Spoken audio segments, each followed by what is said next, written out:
Hey, hey. It's 9:15, baby. It's 9:15 in the art house. Right on time. What do you guys didn't get the notice of the time zone change? The new Hang on a second here. Okay. Is it go time? I'm getting DMs about if it's go time. Yeah, I thought Trump canceled clocks. Maybe I was misinformed. Is there a pile of trash? No. All right. All right. It's out of focus. You can't see the trash behind me. There is great art though. There's a lot of trash on the floor. It's really packaging materials. So how's the audio here? Is it actually working? I got the microphone here in front of my face. What I did not do is turn on the camera for the overhead, nor prepare the wheel of names. But I do have quite a few things on the desktop here. And I was expecting a delivery today, and all week long and all day today, I got affirmation that it would indeed be here until it was not. About 4 p.m., they finally admitted, you're going to get it Saturday, you bastard. So I have probably 99% of the most absurd, historic, special card. I won't say what the card is just yet. The most unreal, one of a kind. I think by the time tomorrow's delivery comes, but even aside from that, I think it is probably the most unique and the most rare collection of a certain special sorcery card in the world. I maybe Eric has it. I don't know though. Maybe not. Maybe Eric. Probably only him. All right, let me get this overhead cam popping.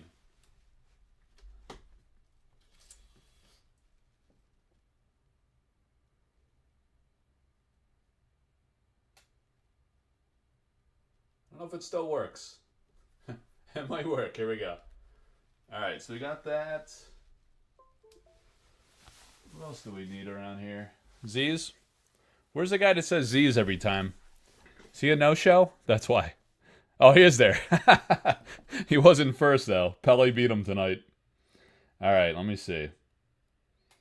All right, I do have to check an auction here, guys. It's 9. The auction just got extended to 9:30. And we have a pretty big auction here going on here tonight. We have do we have live action on that? Yeah, we have the Tony Sudlow. It is Sudlow. Some people want to say Sudlow. You would be wrong about that. It's Tony Sudlow. And I'm going to need Bluetooth later. So Ed Beard Jr. is going to join the show at 10 o'clock sharp. Not 10:05. 10 o'clock. That is the plan, and he's probably going to be on time. He was not informed of the time zone change. I'm not shiny. I think I miss the shiny. I like the shiny. All right, so let me see here. We're at 4,200 on the Sudlow that came in before 9:20. So as of now, we're slated to end at 9:30. Yeah. It was not because of the original auction. Daniel says it's the original auction delaying the stream. I was actually just driving around town with my 4-year-old trying to get her to fall asleep. She fell asleep about 9:13. And then I was rolling into the driveway about that time, and I finally unloaded her in another room. And the wife is missing. I don't know. She might be somewhere in the house. Maybe also sleeping. Couldn't find her. So, what can you do? We have dragons and we have chimeras. So we got all the Ed Beard Jr. out. I still have the plastic protectant on these because I didn't put frames on them just yet. So it looks absolutely terrible. What I could do is, what if I did, let me try one of these. Hang on. See that there? Nah, much worse. You never stray from blue. You stray from blue, you find out. You pay the price. Z's is here, always. For good fortune. Although last time he screwed us and we only got no Philo Stones yet. So we got 2 alpha cases tonight, and we're going to have...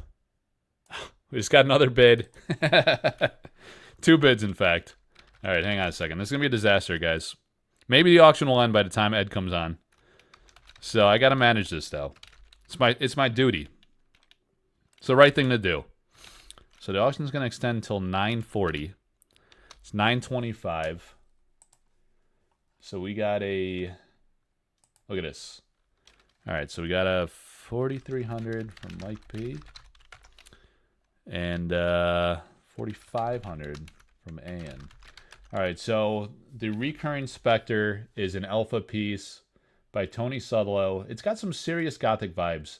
The one thing about Gothic is, one thing about alpha is that it was very diverse and it seemed to plant a lot of thematic scenes for expansibility in future sets. So actually, I thought I did a Facebook post about this topic, about how I think we can infer, you know, Eric talked about at Sorcery Con how he has about a 7-set roadmap, basically roadmap, in fact. I don't know if he used the word roadmap. That seems to be something the community dreamed up recently. But he said he has envisioned for the future 7 sets. And I guess that means what? Like Alpha and Beta are one thing. And then Arthurian Legends, so 5 beyond that. And there's a lot of thematic diversity in Alpha. So I think we can look across Alpha and kind of infer some of the future sets. Obviously, there were a lot of demons and spirits and things in Alpha. And now you're going to have Gothic. You also had angels, actually. So I think you're going to have angels, demons, spirits. You know, you look at the class types, and you kind of speculate and figure these things out. Look at this bar. This bar never fails. It's always here. It's the most reliable thing. It was here at 9:15 precisely. So it's like you know, it's like a Three Stooges piping job, essentially. It probably should be pointing down instead of up. So you got it coming out and up, and then the camera's up there. You know, if it was coming over and down, it might not be directly in the shot of view. But, you know, we do the best we can. All right, so the auction's going to 9:40. What I need to do is populate the wheel of names. And in the meantime, let me just catch up on chat, though, really quick. Pelly's first to ask, what did he miss at 9:10 before we started? Solid. Fred Nizer said game time. Then we got Festos. He's in on the action tonight. Too busy extending auctions, says TCG. Yeah, TCG Society. It's correct, man. When are you launching that YouTube channel, by the way? All right. Then we got a bunch of just gibberish, speculation, tadpole pools. Dan's waking up at 4 a.m. Who knows what time zone he's in. Tony is the king of incomplete. Can't believe I actually managed to make a live. What's up, Filthy Casual? All right, guys. You just finished PR Comic-Con? Sadly, no TCG booth selling Sorcery. Yeah, you know, there was another one. Some of the guys went to this Chicago. Was it Comic-Con also in Chicago recently? Yeah, that's a good question.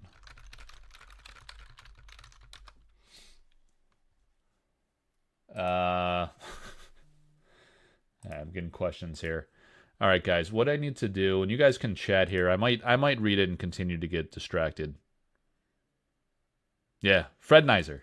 That's a great name, man. That's awesome.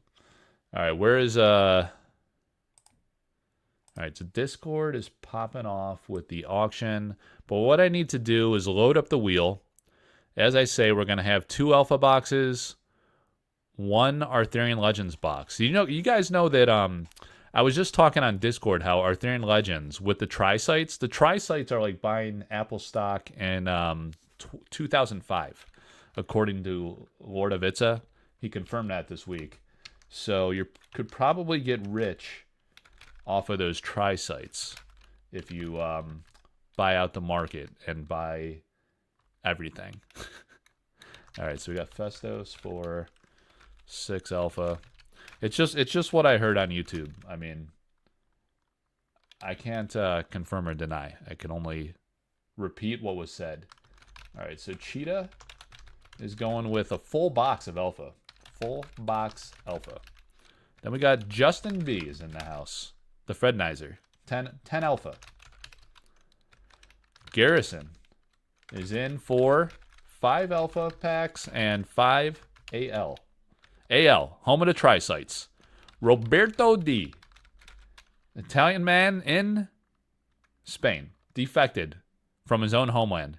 In fact, did Jeff Toohey and Ethersep pay me yet? I don't know about that. I might have to keep their cards, you know? You know, that's the policy. It's dealer's choice when that happens. That's usually when I pull stones out of a hat, and then all of a sudden, afterward, they get very interested in payment. All right. Hang on a second. No, those guys are solid. They're solid. They're good for it. Oh, geez. All right, so we got 1, 2, 3, 4, 5, 6, 7 people. So let me do some clutch math on Alpha. We got 10, 16, 26, 36 plus 3 is 39. So we have 39 packs of that one. We got Arthurian Legends, AL.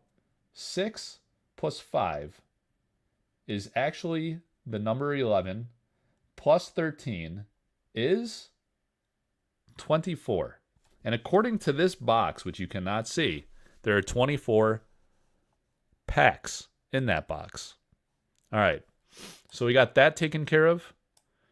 We have, yes, hit the like button, subscribe to the channel.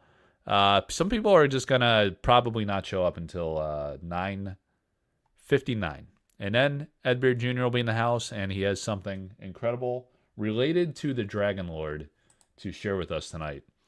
So that's going to be pretty epic. And a box stopper for Festus. All right, so what we need to do now, guys, is we got 30 minutes, right? So I can screw around and kill 30 minutes very easily. That is kind of my specialty. Or we could start breaking things and maybe get through a box. Probably not. I'll probably get flustered and jack it up, but it's possible we could get through a box before. See? First mistake. A second mistake. Just racking them up. Can't even find. There it is. All right, so there's the stuff. We could look at some stuff. And we got Arthurian Legends. That's where I was getting the 24 packs from. I had to verify, and it is indeed 24. We got 39 packs from Alpha. That's the rumor. It is confirmed. 39 in those 2 Alpha boxes. And there's a Greek Alpha symbol. That's how you know, guys. And then also on the back of this box, there is the Eric's Curiosa, which is an interesting card. An interesting card we could talk about. If you want to talk about Grail, top tier, one in world, epic collections. The Eric's Curiosa is on the back. And the beta, what is it? Windmill? All right, so two alphas and Arthurian Legends. So what happened at the Collector Arthouse Discord today and Patreon is that we sold out a entire pack of a sample pack. And it will be, the break is going to come up next week. Probably next week, because it's sold out now. We're ready to go, and it's going to be the 33rd pack that I've opened on this channel, which is like 33%, like a third of the packs that were distributed, opened on this channel. You can go look at the live library and see the archives. So when we talk about sample packs, guys, we have 4 variants, right? This is before Alpha came out, before Kickstarter. We had these sample packs, unmarked. There's no sticker on the front. There's no sticker on the back. You know, this is pre-Alpha. We believe that the only Philostone sample card ever pulled was from pre-Alpha era. So it's possible that these could have different cards than the Kickstarter packs. And I covered that in Eric, and I have a, with Eric, ARIC Eric from the Discords, and Seattle Eric. And we did a video. I have a comprehensive video on sample packs that I cut from our live, and we did a slideshow presentation, like a couple of boomers. And if you go to the Sorcery Community Facebook group and look in the featured banner, you can find out everything you need to know about sample cards, everything. And I have some articles too at thecollectorarthouse.com. So at Kickstarter, they put a sticker on the pack, sticker on the front, sometimes sticker on the back. And it seemed by region, it would have a sticker on the pack, right? So this signifies one of the regions. It's documented in the slideshow. I won't get into the minutia, but we have that from one region.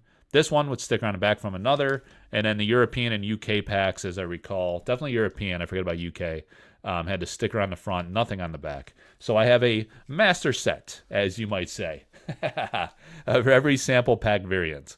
And that's kind of like my personal collection. I probably won't go as far into the breaks to jeopardize my master set of every sample pack variant. Almost every sample pack variant. There's one more. There's another pre-alpha variant where they tested the packaging, right? And how do you know that this is a sample pack? I might have said alpha pack. I meant sample pack. It's because it says first edition test. Can you see that? Is this actually zooming? I don't know. Does that look good on your end? It might be the blinding lights on my end. Just beaming on my forehead, curling up my hairs and making them just fall out of my skull right now. First edition test is what it says. And then under the flap, the slogan was different too. And I don't like to mess with it a lot because this pack is very pristine. But I'm going to do it anyway because I can and I just feel like it. Sorcery Contested Realm is a tactical TCG with iconic hand-painted art.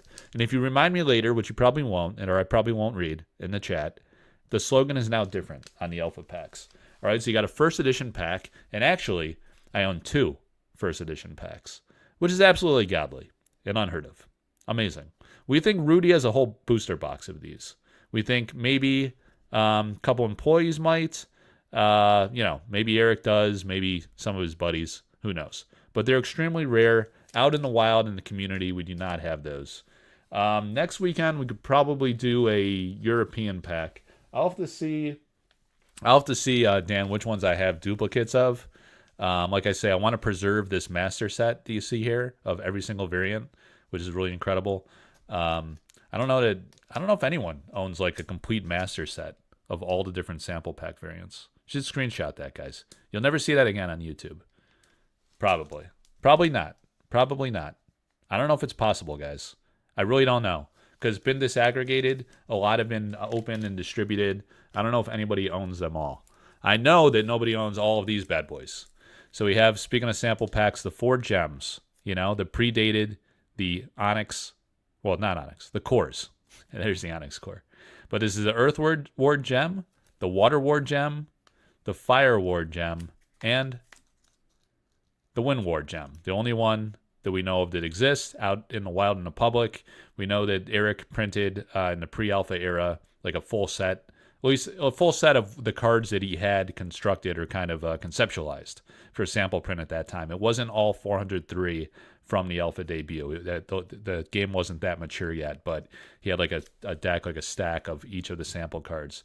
So he probably has the 4 gems, I should say, as they were called in the sample era.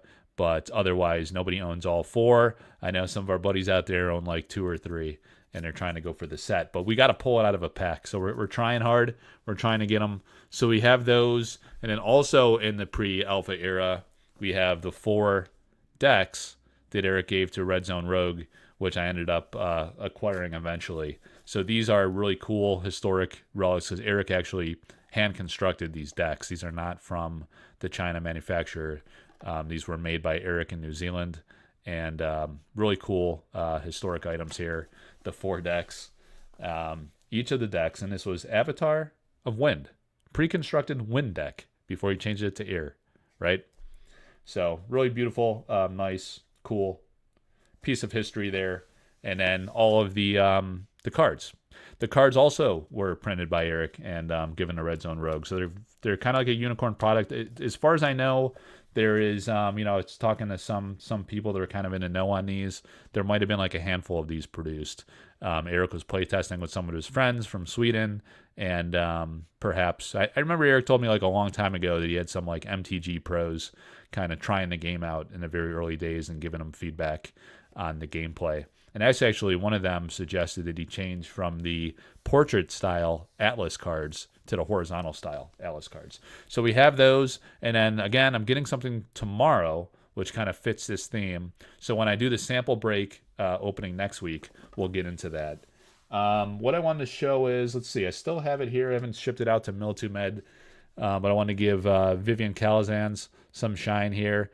With the Valley of Delight, her husband Kyle Calazans, of course, is one of the commissioned official artists of Sorcery, and his wife Vivian Calazans is also an amazing artist, and she does altar cards, which I offer through auction through the Sorcery Community Facebook group and Collector Arthouse Discord. So she did this amazing version of Kyle's already amazing version of Valley of Delight, which is a great elite site card, that yields all the 4 elements. So, or one of the 4 if you're choosing. So a great card, beautiful artwork, amazing reinterpretation. It's actually painted. Really hard to believe. Like when you see these in person and really study, you could check on my Collector Arthouse Media Instagram. There's a long story there. Collector Arthouse Instagram had an ill-fated short existence before the Zuckerberg shut down the account for no apparent reason. I just couldn't log in one day, and then it was an infinite do loop where it never let me back in. I was just exiled, so I became Collector Arthouse Media, and it's a pretty good Instagram account. Pretty good, because I do a video short pretty much every single day of the week of a godly altar card or artist proof card. So you can check those out. And speaking of artist proof card, so we just had this one auction in the last 24 hours. Major City, the first offered by Marta Molina. It did not hit reserve, so we'll see what happens with this one. It was a little short of reserve. Finished at $300. And beautiful painting of Major City from Arthurian Legends. Maybe we'll pull this one tonight. It's a great card. Really interesting because, you know, Marta is known for her landscape art. And this is a very detailed, you know, architectural type concept with the cityscape, the Major City. It's funny, too. It says, elite minions cost 1 less to cast here. A site where the elite congregate. It's like a smug city of elitists, you know? They got a castle in the background and all these awesome buildings. It's up on a hill, too. If you're on a hill, you're probably doing all right in life. If you live on a hill, especially near the top or in a castle, you probably are doing okay. So there it is. Takes you inside the city. Snow-capped city. Marta is tremendous. What's up, Greg? I don't see you on the lives a lot, man. Maybe you're just quiet typically. So thanks for popping in. The Magellan Globe, guys. So this one just launched tonight. Oh, shit. I lost sight of the auction, guys. Did we get any action? The auction might have just closed. Oh, shit. It got extended, guys. It got extended. All right, hang on. All right, it got extended. All right, sorry. I apologize. I'm a real bad host of live shows sometimes. Wait, no. Wait a second. Yeah, it technically did extend. All right. So let me just handle a few things. Let it ride per rules, integrity. All right. So maybe those guys are watching. Maybe they're just toying with my emotions here and trying to make me look like an absolute schmuck who cannot multitask while doing a live. So let me see. We had gotta update this post here, guys. So we had, where were we at? 4,500. We had a 4,600 from Mike P. All right, and we're at 4,700. Man. All right, that might do it, guys. Sounds like one of the guys tapped out. So that one might land at 4,700. Pretty solid there. A lot of pieces have been hitting that $4,000 to $5,000 mark. This is an alpha piece too, you know, so that sometimes has a little more prestige in some people's mind, but oftentimes it has a lot to do with the concept. And I don't know, certain artists are super popular. Severin Pinew's pieces always do amazingly well. Elvira Shakarova. 26 people watching, 5 likes. No one can press a button here, says Ethercept. Ethercept. I think I tagged you on Facebook to send me a PayPal. I was busting your chops earlier. I don't know if you were on. I said if I get the Grail hits, might be dealer's choice, where I just decide to keep it. Until paid. Until debts are due. Or house rules. I just take it home. Hide it under the mattress. All right, Magellan Globe. This just launched tonight at 9 o'clock, which reminded me to check the other auction, which is actually live, that I did not close out. I failed to update. But the Magellan Globe by Elvira Palakowska. Beautiful. So she started doing ink sketches, which are still tremendous because they're detailed ink, you know. And she's an architect, really. So she's really comfortable. That's like kind of her sweet spot. But she also does beautiful watercolors. So she did like many sets, the first like 10 sets or so of artist proofs, all detailed ink sketches. And then I was like, hey, why don't we try some color sketches? You know, like, what do you think? You know, there's really popular. People love those. And she was like, yeah, I'll give it a shot. And I got 2 full sets, right? And we've been auctioning these off. And wait till you see this one. This is really amazing if you're not in the community group. So I didn't even tell her to do this, really. Maybe we talked about it in the past and I forget, but she's doing these incredible crossover concepts.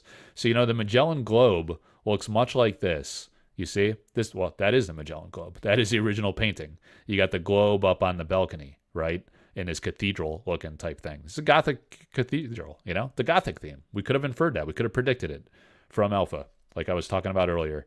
And then you have the woman from Infiltrate, who infiltrates the building, approaching the Magellan Globe, harnessing the power to traverse the realm at opposite edges, uniting the realm.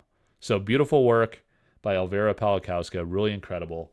And this one is up until Sunday, Friday to Sunday. I always do a featured weekend auction of like a high-end, really, really attractive, great artist proof for something big. Sometimes like a huge altar or artist proof by a big-name artist who's very popular.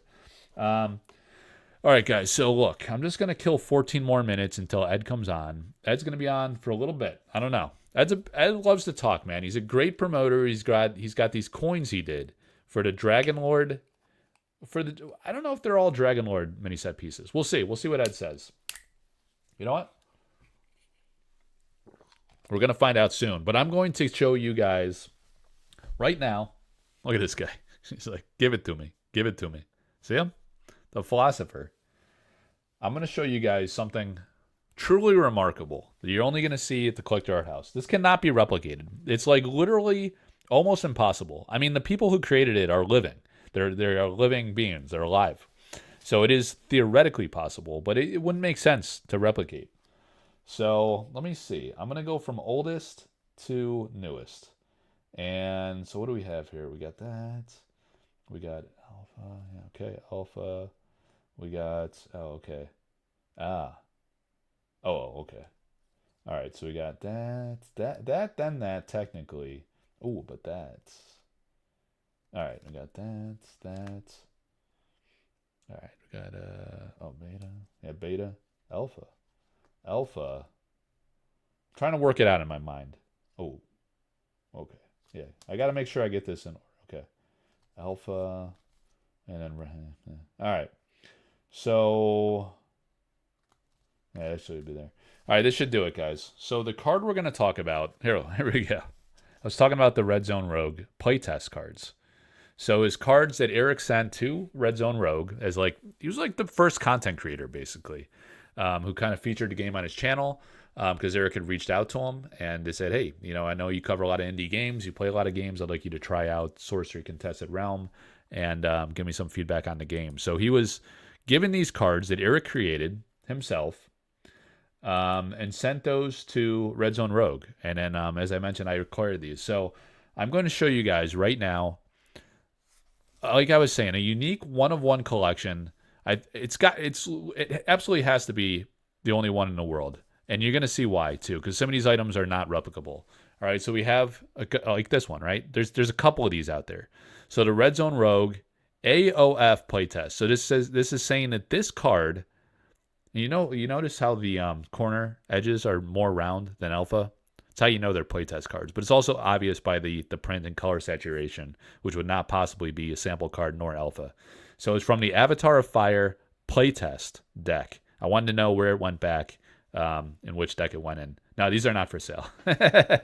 Someone asked if they're for sale. No, this is personal collection. I pride myself on having the most absurdly unique, mind-blowing, historic, pre-alpha, and alpha for that matter, collection, right? I really love doing that. I love art, and I love historical aspects of the game.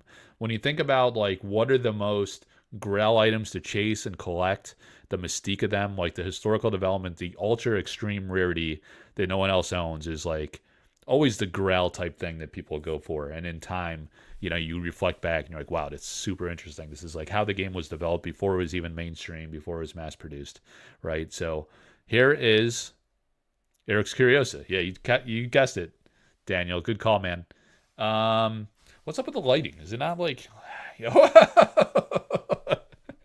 Someone is saying, like, I'm not blasting my face tonight, but now all of a sudden I am. And it looks better, right? Does it look better now? I could also do a little bit of this. Ooh. Suddenly we come out of the dark. All right, so we got the first Red Zone Rogue. And you see, this is very early stages pre-alpha. Summon in a corner void. When the Curiosa is picked up for the first time by an avatar, that avatar owner draws 3 spells. This destroys the Curiosa. All right, the only thing is I'm getting some more Background clear. Okay. Is that better? What's better? Is this better? Or is this better? What do you guys like better? Do you like Wave 1 beta? Or do you like Wave 3 beta? It's actually inverse. This is Wave 1 beta. This is modern day beta. Much darker and crisp. Wait, 2? All right, brighter is easier to see the cards. All right, we'll go brighter. Thanks, guys. All right, so the Eric's Curiosa. So I actually have 2 of those. Here's the other one. This one was from the Avatar of Water playtest deck. Another Curiosa. The same early mechanic before that mechanic changed. Now I'm losing my zoom. There we go. All right. Oh, did that auction end? Yes, it did end. Thank you, Pelly. Wait, let me see. I got to check Facebook. All right, it did end. All right, I'm gonna end this auction, guys, and then we're gonna get back into history. I could have clipped this, but I'm probably have to do like a pre-recorded video. You know what? Maybe I'll do it when I do the sample pack break. I'll recap because this is gonna be I got some other things on the way. Trust me on this. All right, auction is closed. Congrats to. All right, guys, the auction is closed. I'm now fully invested. I'm fully invested in this live stream that we're doing right now. The next, so the first official game developer for Sorcery, Rafa, right? The playtest cards. So I coordinated with him very early on. You know, great guy. I was friends with him in early going of Sorcery. Always respected like his knowledge and great impact. He must be a little camera shy. I don't see him on camera quite as much as the other guys, but he's a tremendous asset to Eric's Curiosa. He's done tremendous work for the game, and really from the very beginning, he was in the Discord in the very early days, pre-alpha, so he had a huge impact on the amazing gameplay of Sorcery. So I acquired like many of his playtest cards, and very blessed that he agreed to sign some of these. So this is actually signed by Rafa here up at the top. And you see it says playtest. So there's an early playtest card. It has the same early play test mechanic. And these are pretty cool, you know, as the copyright symbol before it went to the alpha symbol in the final version. So we got one of those. They actually got 2 of those. 2 of those signed. And it's kind of funny. These are like home print too, you know. So I have the home print by Eric, home print by Rafa, 2 employees of the company, creator, and one of the major influential developers. And the color saturation is like wildly different, you know. It's kind of ironic because we see that through wave 1, 2, and 3 of beta now. So now from my Kickstarter pledge tier as an Avatar of the Realm top backer of the Kickstarter, I received a full set of the artist proofs, right? I have these labeled so I know like the difference between these. Some of them are a little more subtle. So square corners, blank back, that is an artist proof and signed by the creator, Eric Olofsson here. So you have Eric's signature, signed artist proof of Eric's Curiosa. So that's very rare. You know, there's only 25 that were distributed to artists, and then 4 total across the Kickstarter backers. Me and 3 other guys got a copy. Eric signed my copy. So I have signed one. It was Pop 29 that exists of the alpha artist proofs, and the only one to my knowledge that is signed by Eric. The rest, most will be in the hands of the Avatar of the Realm backers, me and 3 other guys, and then the 25 from Francesca Berald, right? So then I have another copy of the artist proof. So one of the 25 that was given to Francesca Berald, that's why it's signed by her, and that's why we're seeing the label on the face, because there's art on the back. The candle that you see illuminating the Eric's Curiosa here, right? So in her Eric's Curiosa concept, in her artist proof concepts, she's going to do one of these elements from the various relics that are from far-flung places. So in her travels, she acquired, in Francesca Berald's real-life travels, she acquired many of these relics or pieces in her travels, and that is what makes up the Eric's Curiosa, with the exception of this one that Eric had her add from Path of Exile, the orb. So this one is a homage to the candle. You got two death candles there. Candle of Consumption is what she calls it. So we got that one. We got the Eric signed AP, the Francesca Berald AP, and then her concepts are great. Then we have the EC Alpha, Eric's Curiosa Alpha Curio. That is the Alpha Sketch Curio from the Alpha set.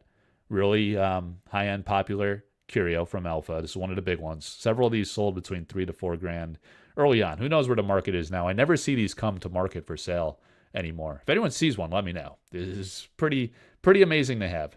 It was before the Path of Exile edition. I have an article at collectorarthouse.com that explains the background with insights from Francesca Berald herself and how this concept evolved, with some amazing process images too that were a first reveal through Collector Arthouse. All right, so EC Alpha non-foil, just a basic Alpha non-foil, no big deal. No big deal on that one. And then the Beta Curio, which you got to label, because you might forget. It's so subtle. But it's not in the core set of Beta, but there is a Beta Curio of Eric's Curiosa, That was a cute little trick. Everyone's like, Eric's Curiosa is not going to be in Beta. And then, lo and behold, there it is as a curio. So there you have the Grail set of one of the most iconic cards in the game, of course, the namesake of the company, Eric's Curiosa. Look at that. Look at that, guys. Almost every version is there. And there's more to come on this. Look at that. So much Eric's Curiosa. Take a screenshot of that. Go ahead. Let me get my pinky back. Tuck it under those cards. Look at all the Eric's Curiosas. Look at all the different print saturations. The color variety. So there's an amazing collection to have. I love that card. Love that history. How much do I value that collection? I don't know. It's kind of priceless because it's unprecedented. There'd be no price basis. It's like one of those things. We'll talk about valuation basis of things later during the break portion of this 5-hour broadcast, probably by the time we're done. So Ed should be coming on shortly. I gotta get my Bluetooth game going here. All right, so that auction did end. I need to kill the. Let me share the website on that, man. All right, we're good. All right, Bluetooth off on that one, and then we need some Bluetooth action on the old computer. Bluetooth, that guy. So Ed should be on here momentarily in the next few minutes. So I need to connect to my AirPods. The thing is, when I do that, it's got this. Anyone have the I don't know what AirPod model I have, but it has like a very aggressive what do you call it? Noise cancellation thing. So I could my own voice sounds distorted. I have no concept of how loud I'm talking right now. So let me just play something as a test. Oof. It's good. It's not bad. It's choppy though. Maybe it's just the all right, 1 second, guys. Do some troubleshooting before Ed comes on here. Foiled again, they say. It's Trump giving a speech. Let's see what he has to say. P. Diddy makes urgent demand. I'll have to check that one out later. See what that demand's about. I don't know. It's a little choppy. Hopefully you don't have problems. Maybe it's just YouTube. What's another website that has audio besides YouTube? That'd be a good test. If I knew how to use the internet, we'd have this all sorted out. All right. We've got the coin. People are excited about the coin. We've got the Wheel of Names all loaded up. All right, guys. So we're going to have Ed here any minute. Then we're going to have the break eventually. We're going to have the break of this guy and 2 alpha boxes. We're only 38 minutes in, so actually we're pretty much on schedule. If the Ed piece doesn't go longer than 20 minutes, it'd be like a normal stream where we screw around for like a solid hour. And then we actually start opening some new cards. Does Ed know when his set is coming out? I don't know if he knows that. I don't know. We don't know. The public doesn't know. Twitch? Yeah, maybe Twitch. Twitch has some audio. Twitch has some audio. Let me see, guys. Getting sponsored results. Getting kids playing games. How do I get rid of these sponsored results? Oh, there's an X over there. All right, so guy's shooting the place up here. No audio. Got nothing. Pog, he is him. Guy looks pretty serious. I don't think he's talking. First stream fell. The guy was in there, but he wasn't talking. All right, we got problems, guys. I don't know what's going on with my Bluetooth. Bluetooth here. Am I even connected? Where's my AV guy? Where's my AV guy when you need him? Bluetooth. Says it's connected. I'm going to disconnect, reconnect. It's playing. All right. Yeah, it's a super special Coachella stream with Kneecap. Damn. Is that a band? Kneecap? It's not bad. I'll have to check those guys out later. All right. So it's 10. We should... Yep. Here we go. All right. Hang on, guys. Right on time.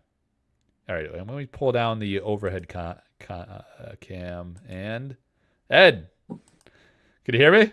I can hear you. Can you hear me? Yeah. Beautiful. It's such a joy to be a part of the Collector Arthouse Home Shopping Club. Yeah, man, we got a nice little infomercial going. I love your setup too, and you showed me some pictures earlier, and I appreciate the like 1 to 2 hour early reveal. Yes, indeed. I mean, actually, you got a full 3 hours here, man. You got a world exclusive for 3 hours. No one in the world saw those except me and myself. Yeah. Yeah. No. Yeah. Thank you so much for hosting us tonight, so we can debut these wicked cool items that I almost didn't get, and I'm so happy that we got them. And boy, yeah, talk about one of a kind in the world. I'm so excited to have one of these designs, the only in existence sorcery-based art coin.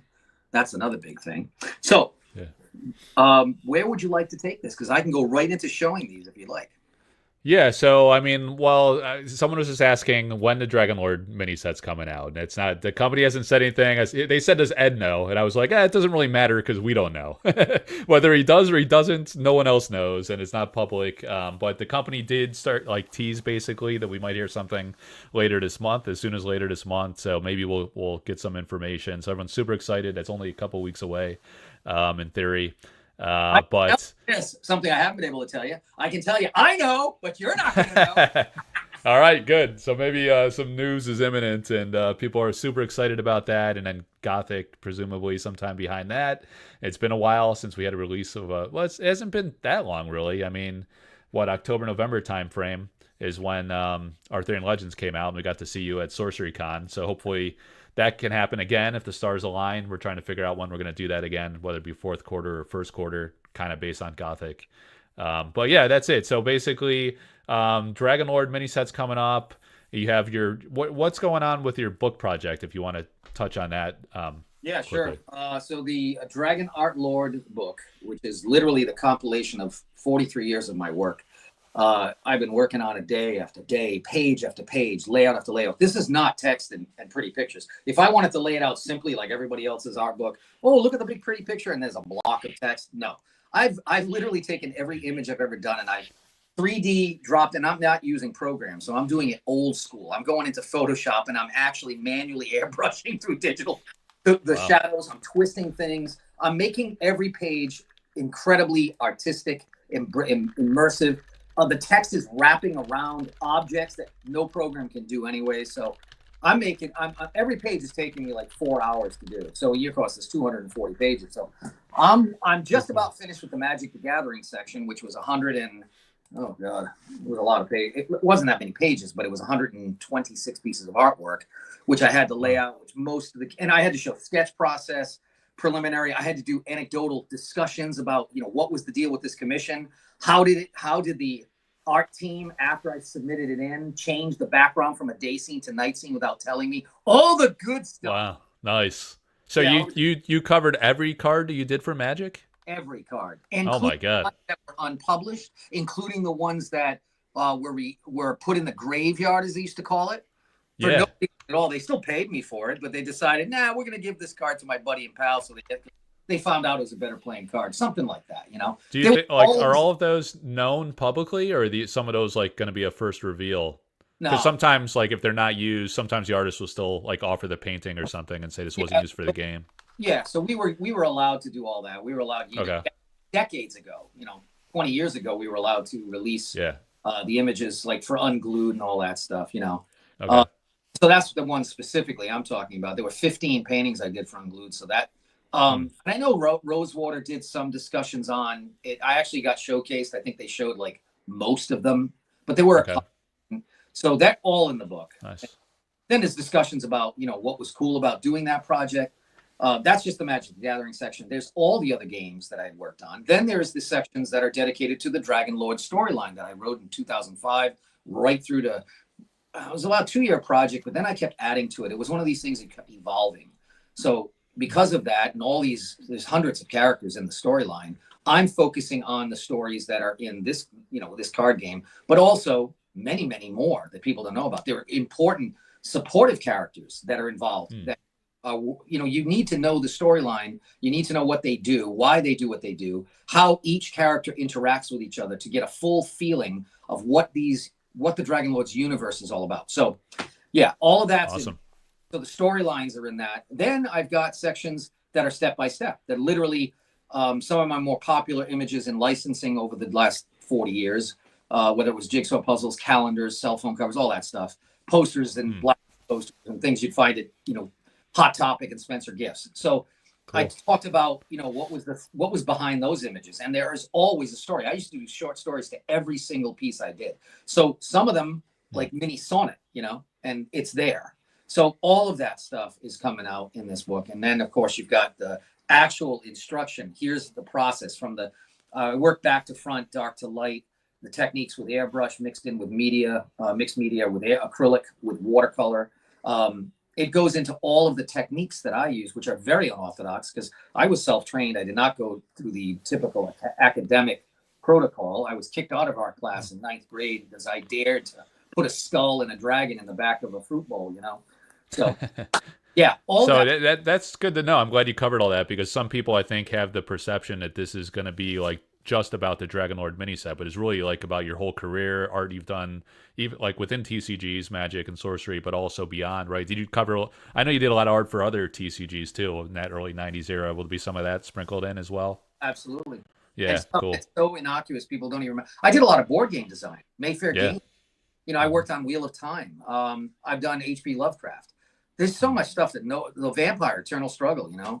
So all of that's going to be in it. And then getting out of the game industry, there's also the automotive section. So you've got literally some steps and showing some of the showcase SEMA cars, the cars that had, you know, won Best of Show in all kinds of world competitions, stuff like that. I really got into the nitty gritty of how you take visual art and move it onto metal and how you work on. So, but it's always in the theme or subject matter that's very creative. It's mostly fantasy. It does get into other things, like it'll get into things like might be a little military. It might get it depends on the art I did on the vehicles. Sometimes the 55 Chevy Moonshine Runner. So you've got portraiture and how I, you know, when I work with the clients, it talks about getting the history of that person's background, what it is that this tribute vehicle is all about. You know, why is it important? What is the connection to that person, that family, their military history, or whatever it is that they like, you know? So I talk about that because a lot of artists who have, and they consult, they ask me all the time about this, is like, you know, how do you come up with a concept, a storyline, a composition for the customer? And I say, these are the questions that I ask them. And I've almost in every case have basically had to create a storyline around the basic concepts that they wanted. And I discuss how I dig that out of those people and how I pull it together. So it's educational. It talks about mentorship. It talks about marketing. It talks about surviving in the age of AI, you know, and digital. And how does traditional hand-painted work? It talks about Patreons and Twitch and everything you can use on the social media side to keep yourself relevant in a time where we're at. And more importantly, it's about how I've not done anything different since 1979, and certainly since 1982, since I've been self-employed as a business. I've done nothing different. And yet I'm making more money and doing better with my products and collectible works. And just generally speaking, connecting with my audiences. I've got younger audiences all the time. And I tell them the reason why is because I'm a performer. I don't sit in my studio here and paint pretty pictures and hope they sell themselves.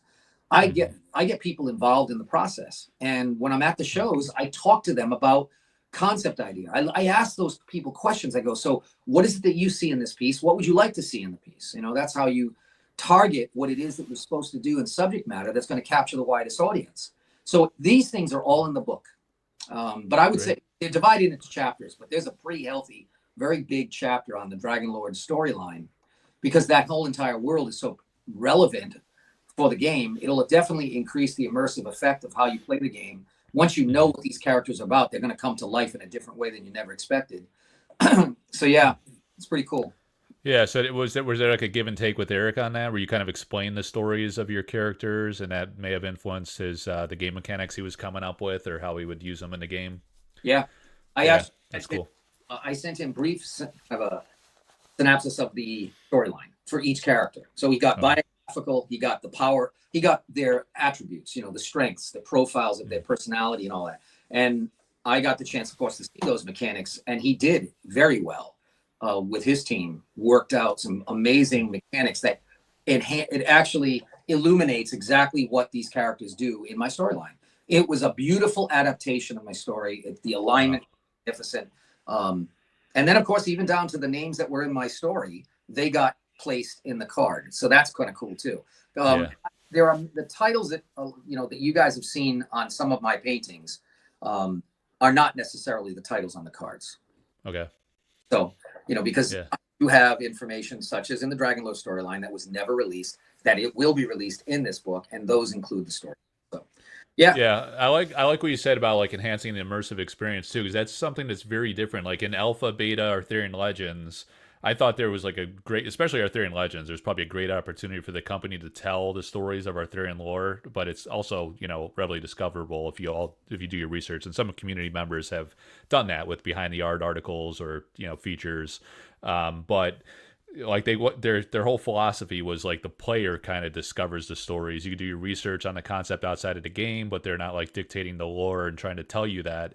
Your approach is very different, where we're going to get the game pieces, the cards first, and then we're going to get your story after. Obviously you can't put the book out because you'd reveal all the art that's in the set, or maybe, I don't know, maybe there's ways that you probably want to be literal and tie it in as you're writing it. But when we're going to get the cards, and then we're going to get your stories, and then it kind of will tell us, like you said, the context for how those characters came into being in your mind, and really enhance the play experience, and also the collector experience. It makes the art more meaningful, the cards more special. That connection is always really cool between art and card and gameplay. Exactly, Mike. Yeah, with MTG, same thing. When you had a really great set, it was because research and development worked with the storyline background, all of the, not just the storyboard art, but the style guide. The style guide had history behind it. You had writers that created those backgrounds and those concepts. I did that for my Elder Dragons, Nicol Bolas, for instance, and Chromium and Palladium Wars and Arcady Sabbath. They, when Jesper actually first asked me to do those cards back in the day, they had no lore. I created that original initial lore, and it was an entirely different story that wound up being when Nicol Bolas became the ultimate, dominator of the world, planeswalker type thing. He didn't start off that way. He wasn't that way in Legends either. He was the intellectual. He was the elder of the brothers and sister. Palladium Wars was the sister. The closest they came to my lore, and this was back when they were still paying us royalties for my copyrighted stuff, I owned copyright on it, was the comic books, believe it or not. Acclaim Comics put out the Elder Dragons, and in that, it was a fairly close to the storyline concepts that I came up with. So where's the benefit to the player who's just going to play with the cards, the Dragon Lord, and why does it matter at all that they have the storyline? Well, the first thing is, like a comic book, you have visual images and you have the graphic novel aspect that tells you the storyline. If all you get is the visual images and a basic outline, okay, you can basically make it like a role-playing game and do your own thing, which you still can do. But if all of a sudden you find out that this storyline behind what this character is, how it interacts with the other characters in that game, and why they have the powers they do, and how does that background story behind that profile or biography connect with the mechanic, and you realize, holy moly, the mechanic actually makes sense for the storyline, I just think it makes it so much cooler. That doesn't mean, in fact, I would say it doesn't mean that you're stuck to just my storyline. It just means that you now understand what these characters do. So when you take your characters in the Dragon Lord set and you move them into the rest of the game, there's that background kind of anchoring that says, I know basics on what this is all about, and now I can take, because his adventures are going to change once he's interacting with all the other existing cards. So That's it's what's awesome. not to direct or dictate somebody. It's to give them this basis of this is where this character came. So I'm going to take him on a different adventure today. But I'm going to be able to understand why the characters have the mechanics they do because I've read that storyline biography. So yeah. Yeah, love that. That's awesome. All right, so I appreciate that preview. So that's something we'll look forward to after we get the Dragonlord mini set in your thing, and like learning about all your art career and tips for artists is cool too. I love those other aspects of the book. But what you have in front of you now, let's pivot to that, and it's kind of related, so that's good context. What do you have? So several months back, a company called Goliath Coins came to me with I actually worked with them on a licensing deal. Inevitably, the licensing situation faded away. The company decided they needed to back out of licensing for just about everybody. And so here we were stuck with this great concept of this great product. And he was like, Ed, I just don't think I can feasibly do it. And financially. And I said, look, how about this? How about you produce exclusively for me? And I said, because I love the concept of these coin medallions, these heavy gold antique, silver antique, metallic alloy that's making super heavy duty collectible coins, really fine detail. I saw what they had already done. Goliath Coins had been making coins for Dungeons and Dragons related stuff, Castlevania, all some really big properties, IP properties, and had been around for 14 years. You'd see them at Gen Con and all that stuff. So I said, have you ever, commissioned or have been commissioned to contract to work for other people? He goes, all the time. I said, then just make me a contractor. So I contracted him to do 3 of these designs. These weren't even ones that they had picked. This was what I wanted. The first one, the middle one, which is Moonsong. This one is the antique silver. You can see right here, Dustin, if you go to the coin. I'm trying. Yeah, there you go. Looks good. Yeah, let me hold it up so you can get a good look at it. They're on these beautiful little stands. Yeah, looks great. And then on the back, every coin has the same design. This is the Dark Wizard. The Dark Wizard is based on Odin feel with the raven in his eye and the whole bit. And so there we have that. But Dustin, back up just a little bit. This is how heavy. This thing is about, it's almost a half a pound. I can tell you this, if it was silver, it'd be worth about $5,000. Yeah. But just a beautiful coin. This is the Moonsong character, which is the wolf and dragon, based on the combination of mixing 2 lore, the lore from the South American Indian, Aztec, Mayan, that kind, where they talked about the wolf dragon as the connection to the spirit during the winter solstice. And in the American Indian culture, we have, I think mostly it's the Cherokee, that speaks of the wolf, the timber wolf, which is the guide to take you into the next realm. So this is them singing together, something that no one had ever done a painting of at the time when I did this. And so it became super popular as it is like the #1 best licensed product I've ever had. So there you have that. Now let's go down to the next one over here is the good book. So where's the good book? Oh, is that the good book? Okay. So let me bring up the good book so you don't get the shadows. The good book, give it some room so we can see the whole thing, Dustin. Yeah, you can see it. Okay, great. This character is just your classic intellectual dragon. It's actually Nicol Bolas, the senior or advanced. It was in Jeff Megus's book, actually, which is the 40 Artists of Magic, The Gathering. It was called The Gathering. And this was the artwork from that, where I was basically commissioned to, as Jeff put it, to do a more advanced version of your most popular piece from MTG. So that's what we did. On the back, you have the Dark Wizard in brass. Well, not brass, gold. Isn't that beautiful? Yeah, that came out great. I don't know if you can see the details. Dustin, can you see the details? I can't. I am having a hard time telling. Screen's really. It's coming across pretty well. Yeah, I could tell. So it's very textured, right? I could tell just by looking at it with the text itself and then the actual artwork. It's amazing. Dustin's been looking at a tiny little screen. I'm really trying to tell. It looks good. Don't worry. You're doing great, Dustin. That's perfect. Yeah.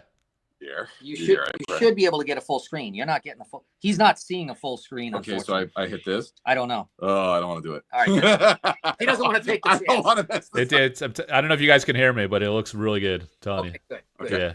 So, anyways, and they come on these nice little stands. These are 2 3/4 inches. So they're, I mean, look. Yep. This is in my hand. 2 3/4 inches. Wow, that's pretty big. Yeah. So there's that's awesome.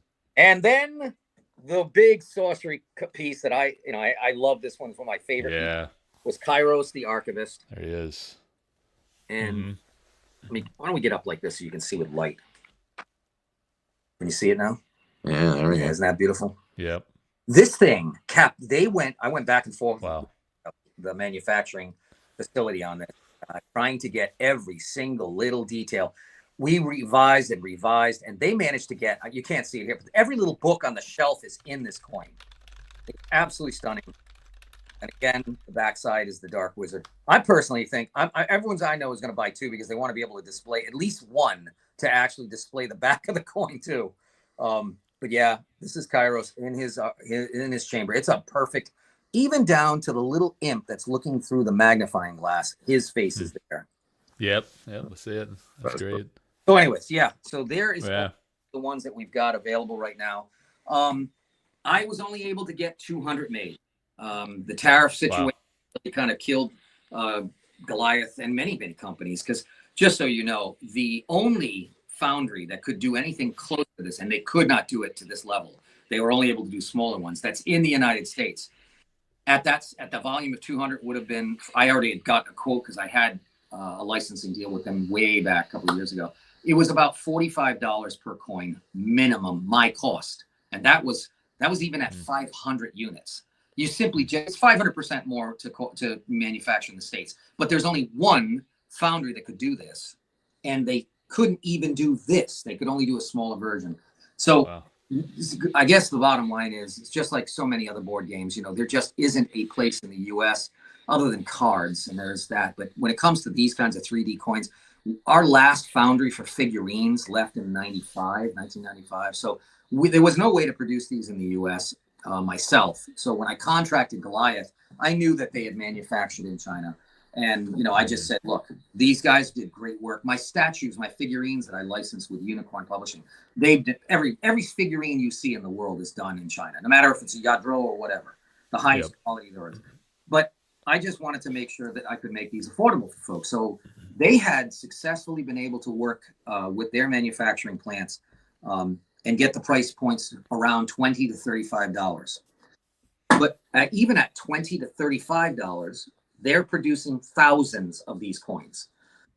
It would have been that way if the licensing went through. But when the knowledge of the tariffs coming in, they basically said, I think this is a message, time for us to stop. We could tell things were going. We knew ahead of time. So the bottom line is, I'm going to be able to sell these at $35, $34.95, even though there are only 200 of them made, because they were supposed to be at least 1,000 or more of them made. So I got the price point that was way lower.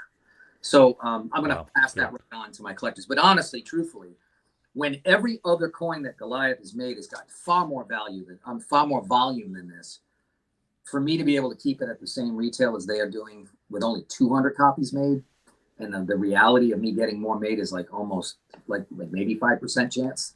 I'm thinking these are probably worth $75 all day. I know that we had some people telling us that's what they thought they should be based on volume, but we're going to keep it at $35, $34.95. They're up on my website right now. Yep, I'm going to link it right now. You sent the link to the category. I sent the most recent link. Yep. Yeah, there's a great, so you guys, I'm going to show it up on the screen. You could copy that down or look in the chat and copy paste it in. There's an amazing picture of Ed showing all three of them with great pristine lighting. Looks awesome, and then each one individually. Yeah. So 200 of each are available. That's what you're saying, right? Okay. Yeah. We're heading out next week for Tennessee, our first big Renaissance fair for the year. We expect to sell out of them all by that. I mean, this thing is, we've been talking about this with our Patreon members and some of our regular collectors from the fairs since November, because this whole concept was talking about this back in November. So people have been anticipating this. I had thought we were going to have to charge much more, and then when we got the price locked in at the same price point as the 1,000 count, even though we did 200, I'm like, hey, we'll keep it at that price. So I think they're going to know something as limited as that. It's kind of a no-brainer. By the way, here's what the packaging looks like. So you get a beautiful blister pack. It's protected. You also get the display. It comes with it. That's that look down here, Dustin, so they can see what it is. What's cool about this display is it actually has 3 different tiers. It can be adjusted to go higher or lower, so you don't have to have it on that angle only. But that comes with free. And then, of course, on the back of the display, you can see the coin going through the clear plastic. Wow. That's great. Yeah, I know. Like a lot of the guys in my Patreon are going to buy 2 sets of all 3. I guarantee it. They're going to want one sealed and one to display on their shelf.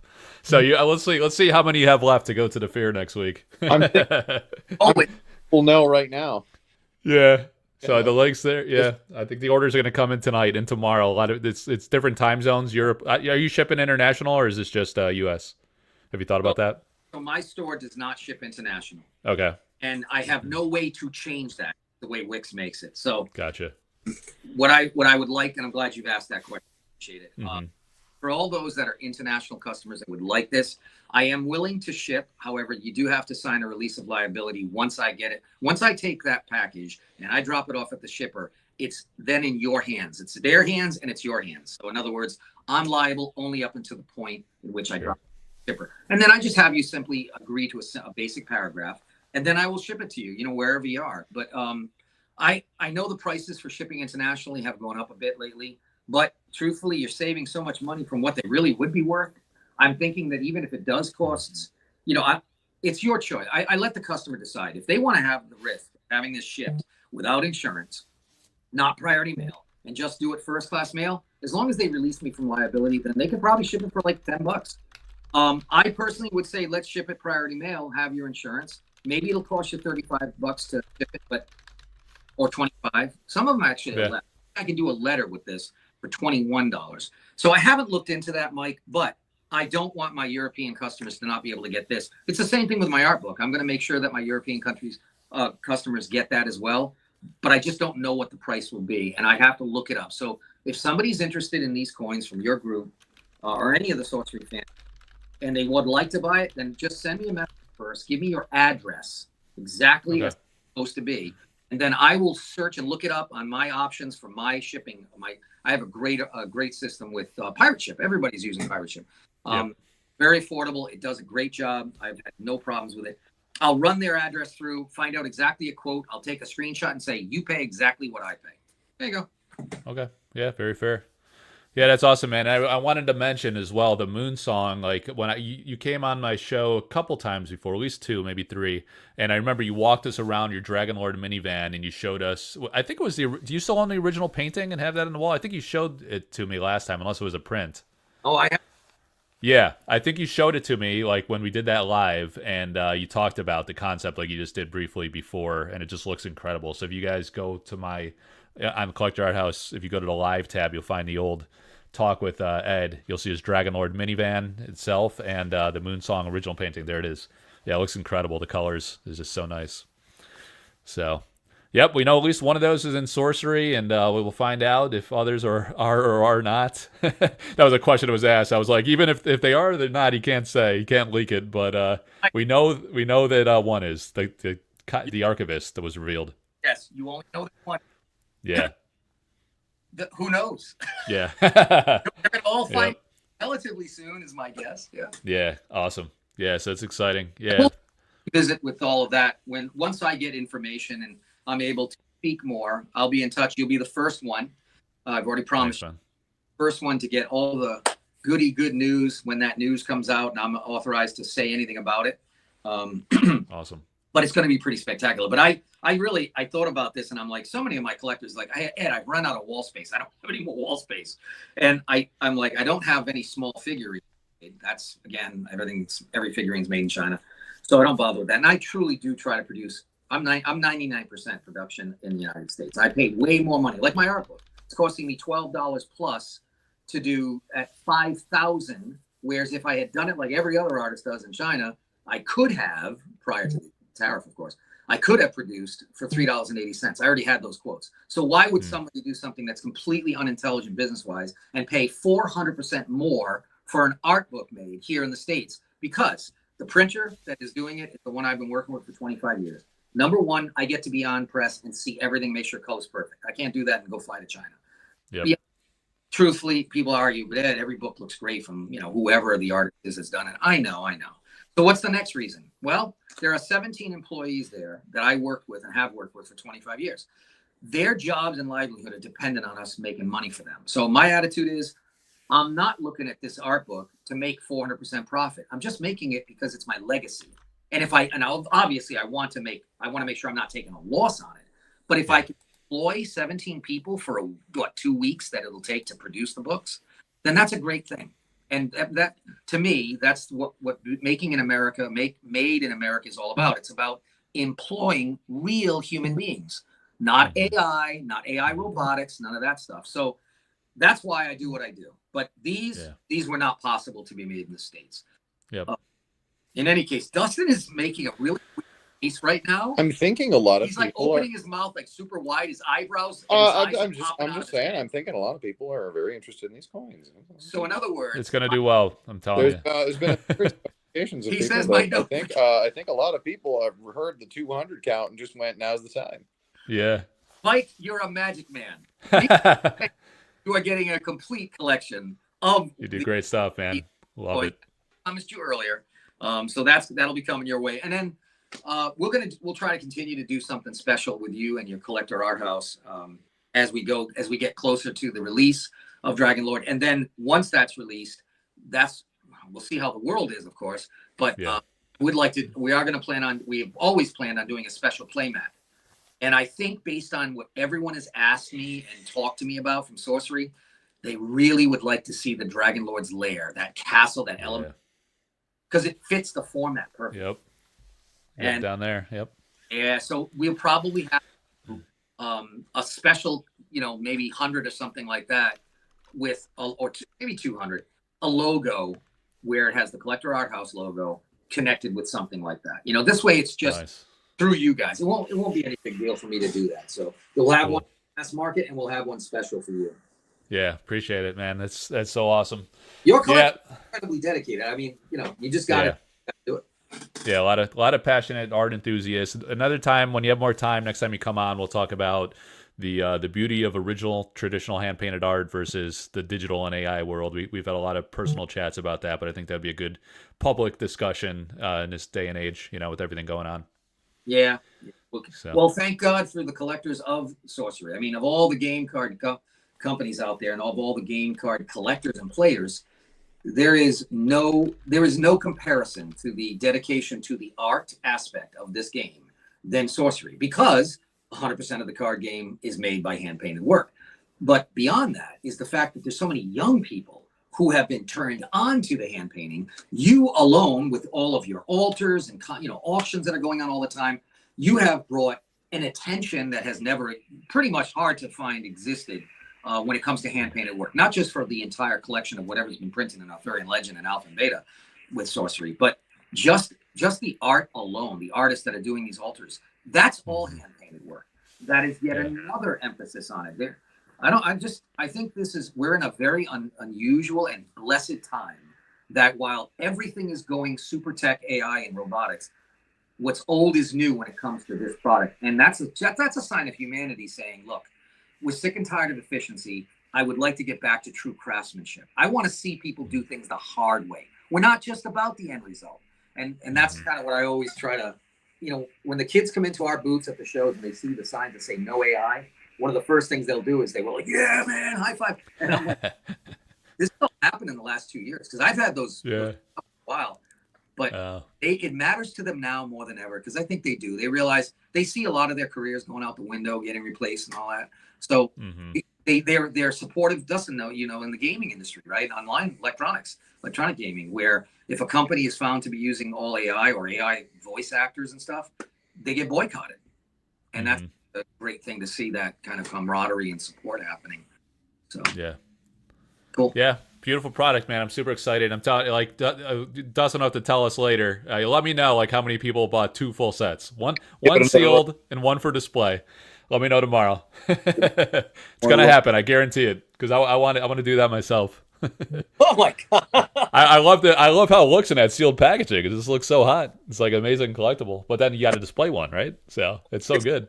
Yes. I was going to ask you about the stand too, because that's perfect. People are always going to ask, how do you display something like that?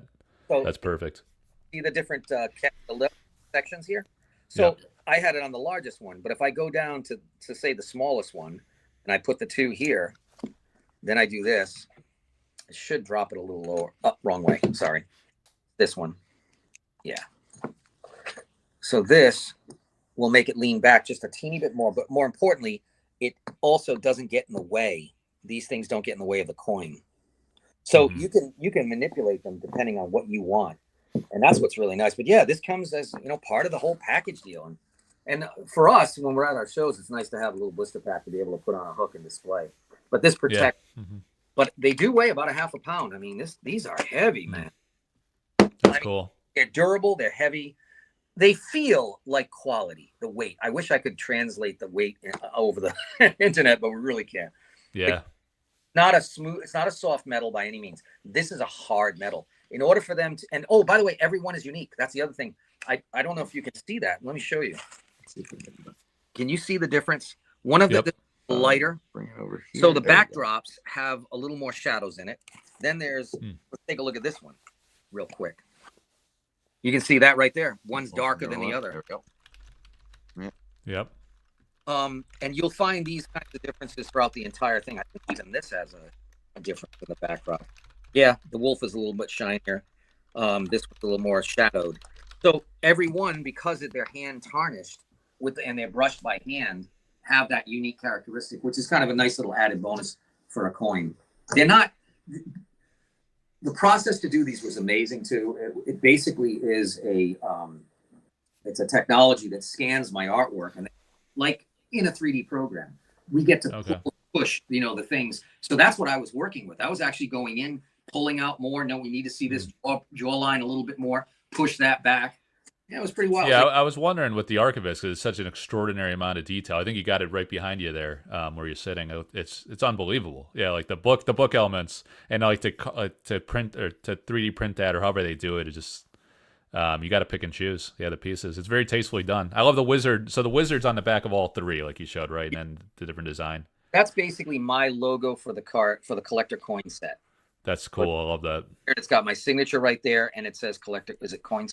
Collector coin collection. Coin collection. Yeah. And awesome. These are cast, so they're not printed, but 3D printed or anything. Actual cast. But again, they're hand brushed, each and every single one of them. So, and it's made of a really nice alloy, which is making it. It's not even. I have felt regular coins feel cheaper than this. These are more medallions than anything else. So very happy. Yeah. Anyways, thank you so much for hosting me tonight. Yeah. Thank you, man. Always a pleasure. And like you said, like after some reveals, sounds like reveals are coming hopefully pretty soon. And then you'll come back on the show and we'll talk about it. Absolutely. So, all right. Thanks, Ed. Always a pleasure. Good luck at the fair next week. Thank you. I'll be in touch. Take care, guys. See you, Dustin. Take care. All right, guys. That was pretty incredible. I could tell by the energy and the enthusiasm in the chat that you guys are going to go buck wild. And like I say, leave me 2 sets. 2 full sets. I need all 3 sealed and unsealed. The same way we collect sorcery, and we're fiendish collectors, right? We got to have the sorcery art and everything. So let me drop the link one more. See you, Dan. Dan's out of here. Let me drop the link in the chat one more time, and then we're going to take this down. And believe it or not, this episode of Collector Arthouse is an alpha and Arthurian Legends break. So we've been going for 1 hour and 18 minutes, and we have not broken a single thing. We always have an obligatory usually 40 minutes, sometimes 60, intro. And then we do some displays. We show you the Grail collection of every Eric's Curiosa imaginable, except the alpha foil. Pre-alpha is what I care about. So I could almost just, rip this one probably. I'll probably just rip it next time I'm owning somebody. Oh, this is the Beta Curio. I probably won't rip that one. I will probably shred the alpha one, because I'm not going to need that. It's just a regular alpha card. What would I do with such a toy? I'd probably just rip it up and dominate my opponent, look him in the eye, and say, look at me. I did this to you. That's how I roll, For some, it's a friendly, casual game. For me, hyper competitive. Must win every time. Arthurian Legends, and I do win every time. I'm undefeated. All right, let's talk about collectability and full foil sets. We're going to get to that, Ivan. First, I got to get focused. We're going to have to, let's do, let me see. It depends how the wheel rolls. I guess what I'll do is, first of all, let me put the Grail Curiosas aside. I'm going to clear some space because we're going to have some playmat action going on. Let me put these on the shelf. All right. These. So those were the Red Zone Rogue kits. We have the gems, the sample gems. We'll revisit these when we do the sample break next week. It's coming up. We have the full alpha, pre-alpha sample packs in every variant. Cover this at the beginning of the show. If you joined late, you get the history on the first edition packs. First edition test, and then all the different sample pack variants. We're gonna do a sample pack break number 33 next week. 33. Really remarkable because those sample packs are worth thousands of dollars in Sorcery. If you're new to Sorcery, that's what you need to know. The sample packs are godly. They're extremely expensive. They're stupidly rare. The individual cards within them are absurdly rare, and there's a real treasure. Actually, I can take my earpods off now. Then I could hear myself talk. Was that an Eric's Curiosa AP? Yes, it was. So I covered that, Ivan, at the beginning of the show. I walked through every single one of those Eric's Curiosa cards. You're gonna be irritated, Ivan, because I know you want to be the king collector, but I think I absolutely have the number one history collection. You probably have one of the tops, if not the top, mainstream core collections, I would say. But in terms of historical items, I think we're in the same league there, pal. The historical stuff is insane. So I walked through those at the top of the show. Ish. That went on for quite a while. So that was pretty great having Ed on. We had a fun intro. And let's see. Oh my God. Hang on a second.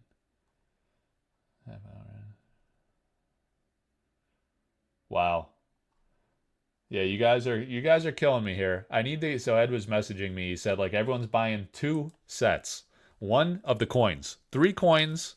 So if you get 6 coins, you got to get 6, right? Because you got to keep 3 sealed. You open 3 because you got to display them. I didn't have time. I was going to tell Ed what you got to do is you bring them to the office, right? It's hard to bring a paint original. You don't want to bring original painting to the office because someone's going to jack it. So a bunch of shysters out there just going to rip you off and run away with your painting. And print is, large, cumbersome. You could put a print on the wall. You could put a poster on the wall. That'd be reasonable. But you could have those 3 coins on your desk at work, right? Someone walks up and they're like, what are these coins? And you're like, well, it's the Ed Beard Jr. Dragon Lord. What's the Dragon Lord? It's a mini set. What's the mini set? It's from Sorcery. Sorcery Contested Realm. What's Sorcery Contested Realm? I never heard of that game. Well, you're jack-off moron. Welcome to the modern world of the greatest card game of all time with the greatest hand-painted traditional art of all time. There's 39 packs in alpha. There's only 36 in beta. There's only 24 in Arthurian Legends. So you got to get the alpha. You got to go even deeper. You got to go into the time machine and get the pre-alpha. All of them. You got to have all the pre-alpha. All of it. You got to have an AP. You got to have an AP of the Eric's Curiosa. You got to have Eric's signature on the AP. Right there. See? Who's Eric? His creator. Sorcery Contested Realm. Greatest game. Greatest art project. That's what you got to do. It's a game this guy Mike shills constantly. Who's Mike? He's the greatest shill of all time. He's always selling sorcery. Is there an art house code for the coins? No, this is a straight up wanted to draw attention to. So what happened was out of the blue, Ed hit me up like you said, it was 3 hours before the show. And he was like, Mike, I got these coins just in time before this China tariff shit going on, where they're jacking up the price. Everyone's running around with an axe tool these days. You can't even get this stuff out of China without paying double. And who's going to pay double? You guys probably would. Bunch of fiends. I don't even know if I'll be able to buy it later. It might sell out. But I don't know. That's just me showing, I guess. There's nothing in it for me, guys. I'm not making anything on those coins. I just thought they were freaking godly, and Collector Arthouse supporters and followers would be interested. So I told Ed. Ed was like, hey, how about I come on next week after the show? And I was like, no, how about you come on tonight? It's I got a live event tonight. And he's like, yeah, all right, I'll do that. Thank you. And I was like, no, thank you. So he came on, and You saw the results, guys. I mean, actually, what he did is he showed me the pictures, and then he showed me a little video clip, and he's like, "Mike, listen to the clang of these heavy ass coins." And he had dropped it like on his display thing there, and you could hear the thud. I was out with the kids, like they were jumping on trampolines, and I was talking to Ed and looking at the pictures, and I was like, "Damn, look at the moon song, look at the Kairos." And yeah, so I was like, "Come on tonight, we'll show people. I'll get the word out. Give me like a picture. Put it on the Sorcery Community Facebook group and the Collector Arthouse Discord, and the rest is history." Now you guys are buying it up like fiends, and I'm hoping at the end of this 4 or 5 hour show, I'll have an opportunity to pick up 2 full sets myself, because they're incredible. All right, so what we're gonna do here, guys, is go to the Wheel of Names, and I'm gonna share the screen. Let's see. There we go. You see that? You see that? Can you see that? I can't even see these names on the screen. We got Jeff Toohey for 10. We got Festos. I won't recite how many people we have. Cheetah's in for a full box though of Alpha, big dog there.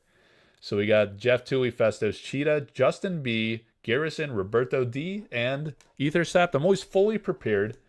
I got 2 Alpha boxes and 1 Arthurian Legends box. Got Jeff Toohey, Festos, Cheetah, Justin. Justin is the Fredziner. The Frednizer, sorry. I got it right the first time, and then I turned it into like a German name. The Frednizer. All right, so we got Justin, we got Garrison, Roberto, and Ethercept. That would make 7. 1, 2, 3, 4, 5, 6, 7. Those are my dividers. So we're gonna do a break. We're doing it whatnot style right now, where I talk real fast. I flex my knowledge. I got stuff in the back. Although I don't have that like forward cam. It's straight overhead, right? So I got the blinding lights beaming on my face. My forehead's growing by the second.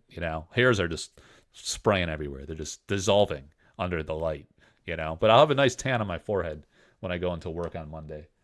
All right, so we're gonna do a little shuffle. Then we got to get serious here. We got to get focused. We got to get serious, because what I like to do is after the break, have an after break discussion about all the current events in Sorcery. People are talking a lot of smack up in the chat.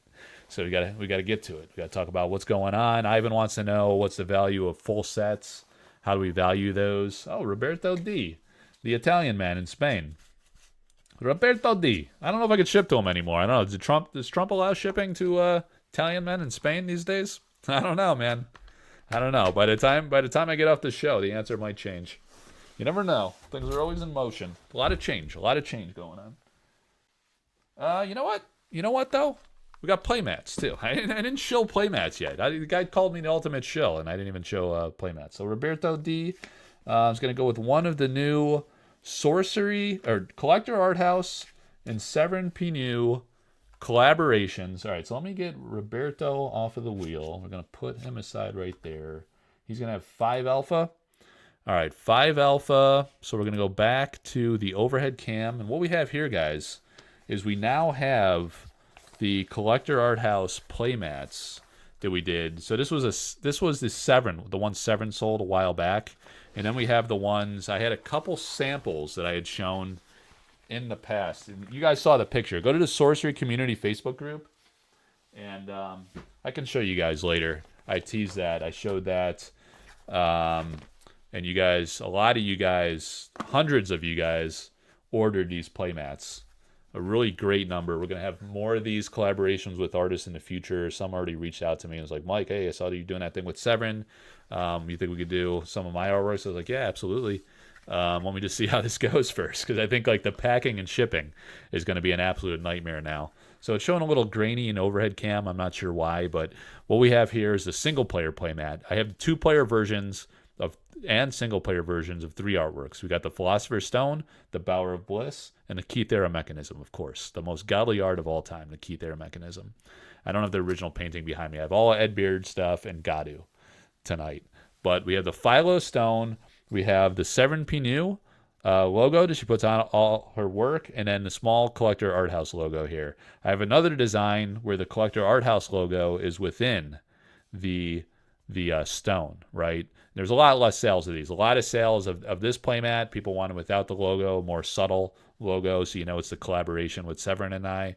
And she might bring some to shows in the future if she decides to print them. She hasn't really decided, but otherwise they're only exclusively available through Collector Arthouse. I did a pre-order through my Patreon. You could sign up at the free tier, and people were able to order at a higher price. If you're a Patreon supporter at any level, you got a discount. And if you got, if you order like 1 or 2 mats, it basically pays for the Patreon subscription. If you order several, it pays for basically like several months or potentially up to a year or more, depending. Some guys went pretty hard on these. The event organizers, the guys that are going to a lot of shows and want to use it as prize support or as their standard mats. So it's great. It's great for the artist. It's great for Severin. Her art will be all over the world. People playing at these mats that will ship in all over the world. So we're going to start with Philosopher's Stone for our guy Roberto, and then I'll show you guys later the Key Thera mechanism and the Bower of Bliss. And I did do a pre-order, as I said, so they were print to order, but I did order some overage, and I got already hit up by a handful of people saying they want to buy some. So what I'm going to do is I'm going to ship all these out. I got a lot of orders to pack up and get out. I'm going to make sure that all goes smoothly, and then with my extra reserves and some over printing that I did, and all the different mat variants, single player and 2-player, I'll offer those. So join the Collector Arthouse Patreon, linked in the comments.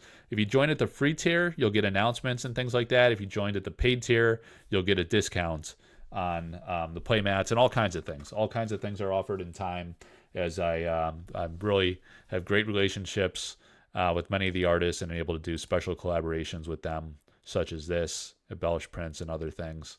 So let's just go back to the overhead cam, and we're going to do 5 alpha packs. And what I said I'd do is, let me put this aside, and then keyboard over here, we don't need that at the moment.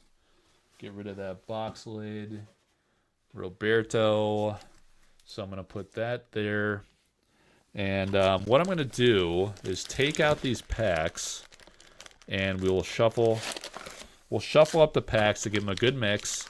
Some people have this slot theory where they say all the foils are on the left side or right side or whatever. There was a theory that like the Curio was in the bottom pack on the left at one point in alpha, or the bottom pack on the right. All these wild pipe dreams, little small sample size, conclusive evidence, according to some. So we just do like a random mix here, put them all around. Then we'll try to get some randomization. There we go. Let me zoom out a little bit here so you guys know I'm not slipping it from the beta box behind me. Just kidding. I don't have any beta. I got 1 beta on this shelf, I think. Beta was never really my thing, but we can talk about that later. What is the point and the purpose of beta? Why is there Arthurian Legends? Why was Arthurian Legends theoretically like print? Some people think Arthurian Legends was mass printed. I think they have evidence to prove that. I don't know. Nothing is ever concrete, really. Look at those, those like Pokemon cards people were talking about? Like some guy like did a fraud where there's like these early Pokemon cards, and they had this like really rich, interesting history to them. And then they found out they were all printed in 2024. So a lot of people got screwed over, and like what happened was CGC, I guess, graded those. So that was lended more credence to their authenticity. So a lot of shitty, like sleazy stuff happens, unfortunately, and people get screwed over. What was I even talking about that? The point of that story was, like the reliability of sources, Can you really fully trust what someone says about anything in this world? Yeah, the rumor is that it's like, Cho says 250,000 boxes of AL. We're going to talk later on in the show about what the purpose of Arthurian Legends is and beta. We'll do that after. How can you join the raffle? What raffle? Oh, you're talking about the break, Ricardo? So with the breaks, I advertise those on the Collector Arthouse Discord and the Collector Arthouse Patreon, and I sell them out before I schedule the opening.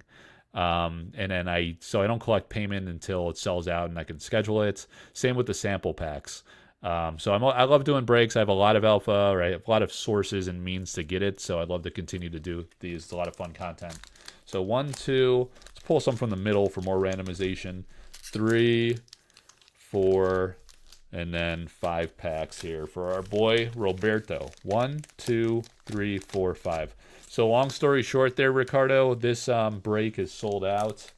We're doing 2 alpha boxes. and 1 Arthurian Legends. 1, 2, 3, 4, 5. And then next week we're going to do a sample pack. And then certainly again in the future we will do more breaks. Probably samples. It's getting thin, difficult to acquire. And definitely alpha, certainly.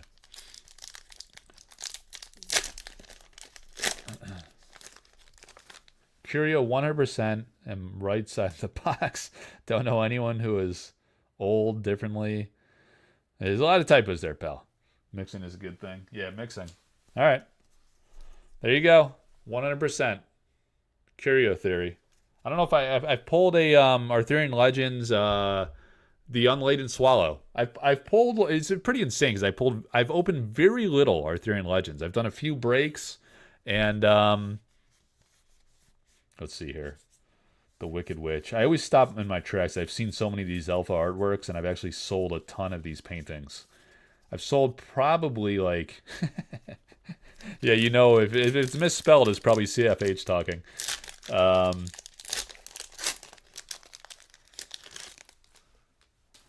Sorcery. Interesting. First time I ever heard of it, he says. You guys are busting balls out there. Oh, all right. So our first foil is the Monastery Gargoyle. Man, that's a nice Seagrave painting. So do we have another Seagrave? Oh, the Boss Troll. Do we have another Seagrave painting coming up? I think I might. So I've been doing a lot of, like I was just saying, I probably sold somewhere between, I don't know, it's got to be like around 100 paintings, which is pretty unbelievable if you think about it. Over the course of just a few years here that I've been doing this. It's an insane amount of paintings. So it's really great because everyone has an opportunity to bid and acquire originals, makes them more accessible. Sometimes it's hard to get a hold of artists. Sometimes they don't want to deal with sales. They just want to, do what they're passionate about. Paint, create.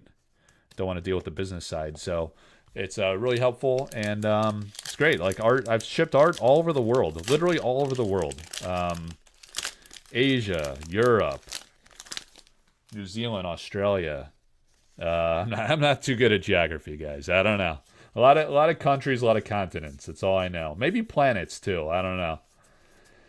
The geography ain't my thing. I just like art. That's it. Simple guy. Dear God, that is so many Sir Garretts. Ivan, we pretty much do the same thing on a Friday night. It's Friday night. It's Good Friday. No one's got anything to do. Oh, there we go. Mix Aqua. Nice. So we got one from the Alchemy 9. It's worth like 7 cents now. 7 cents, I think, after the retracement. So not bad. It's better than 5 or 6. It's always good to have 7 when other people have things worth 5 or 6 pennies. Now, I don't know what it's worth. What is it worth, guys? The Mix Aqua. This is a beautiful... I think Mix Aqua was always my favorite. I was always partial to this one. I don't know, man. A lot of people like Tira, I hear, and there's another good one too. I don't know. Can't waste time. You got to sleeve the mixes. They deserve the respect of sleeving. How many tri-sites are in alpha? There's 0. That's why the set is plummeting.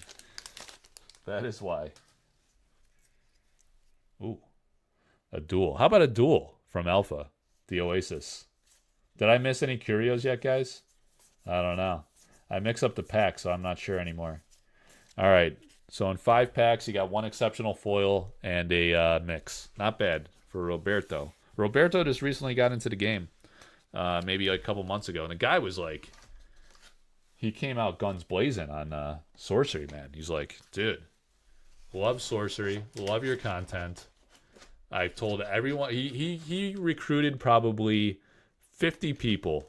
They were just flooding in. All these Europeans were just like flooding into the Sorcery community Facebook group. And I was like, Roberto, man.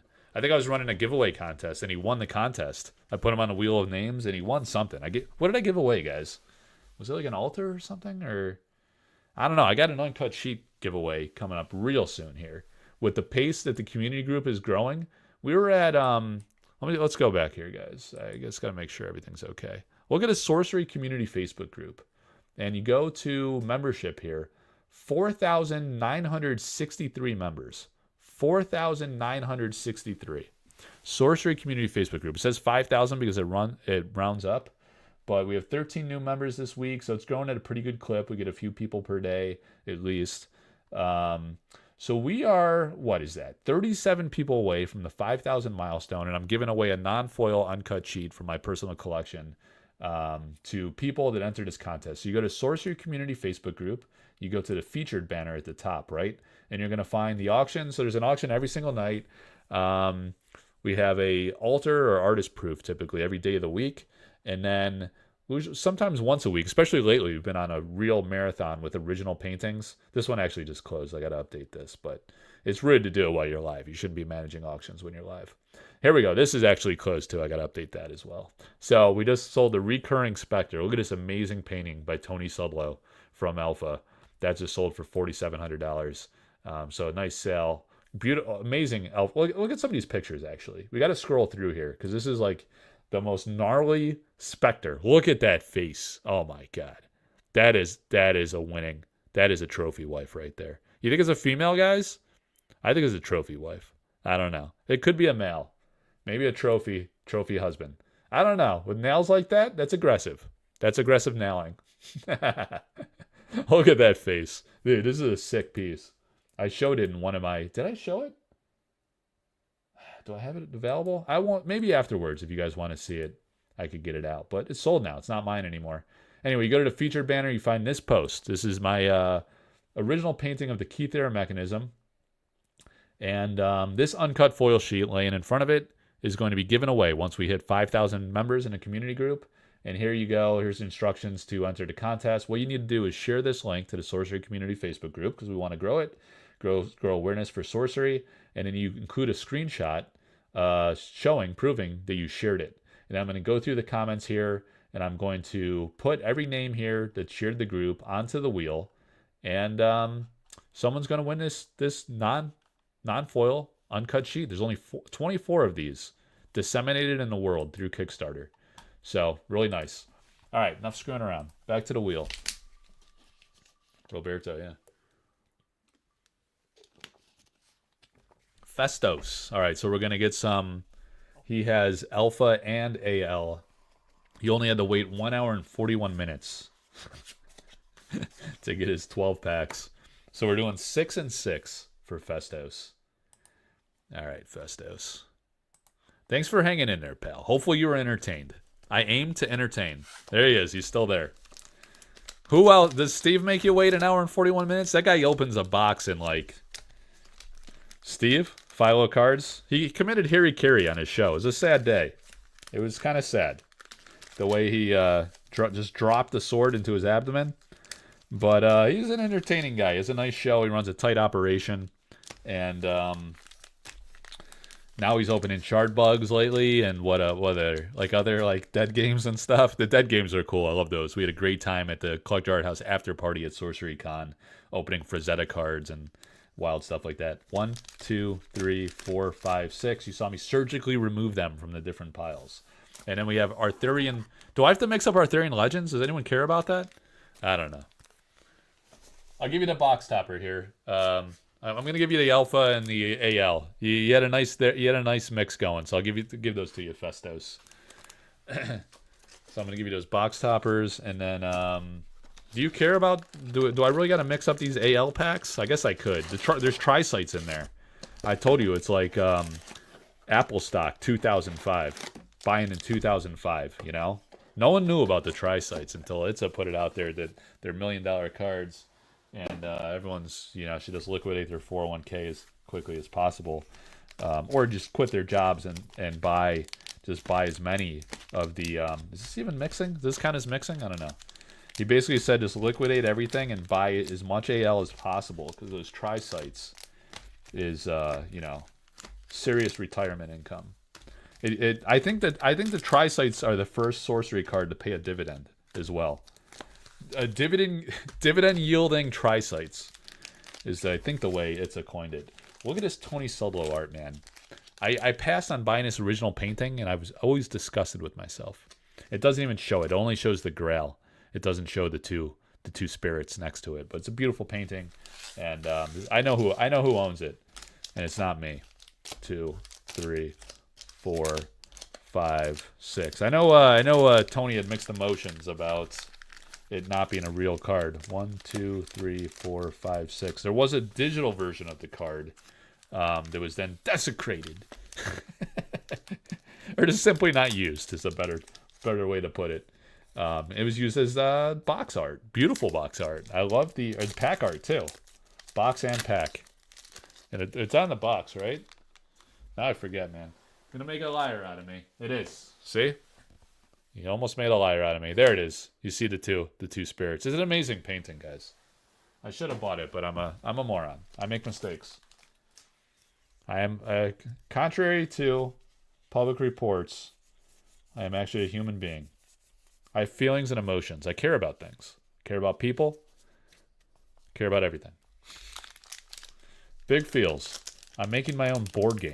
How much does your art cost? My art? I don't have any art. Oh, you talking about... This isn't... I didn't create this game. Ooh, Assorted Animals. You see the Arnold Schwarzenegger Assorted Animals that I put on the community group in the past week? That was a big hitter. Everybody loves Arnold. Arnold hasn't been canceled, right? I think he cheated on his wife with the maid. Remember he did that? That was in the pre-cancellation era. So I think people were just like, yeah, could see that, you know? Maid, not bad. He had his beautiful wife. The maid, I don't know, man. It was a weird move by Arnie, but you know, Arnold gets lonely. His needs. Is it lagging? Are you guys even seeing the cards? It seems like something's going on. Maybe I should have done it. I actually did do a restart. Oh, I think we got a foil here, guys. So, Festos. Oh, what do we got there, Festos? Adept Illusionist? Is that duplicitous? Duplicitous skills. Oh, it's just a wall. Oh, no. It's just a wall of fire. No big deal. Matt Thames. Sleeve it up for you, though, out of respect. Ivan says it's worth 4 cents on that one. 4 cents. Have you come across the Shield Wall original painting? Shield Wall. Was that a Arthurian Legends card? Just trying to stump the chump. You talking about Alan Pollock? Is that the Alan Pollock card we're talking about? Alpha or Arthurian Legends? I'm blanking on... Because he had that, what was it called? Sword and Shield? I'm not as well versed in the Arthurian Legends card titles, actually, because... Are you talking about the Great Wall? Which wall are we talking about here? Is this coming across okay? You guys said I think it's like too much lighting. The camera... Oh! Dead of Night Demon. I think the camera's struggling with that lighting. I could do one of these. That's way too dark, yeah. How did I even do that back in the day? Did I use these? Nah. I have lights everywhere, guys. I'm all lit up.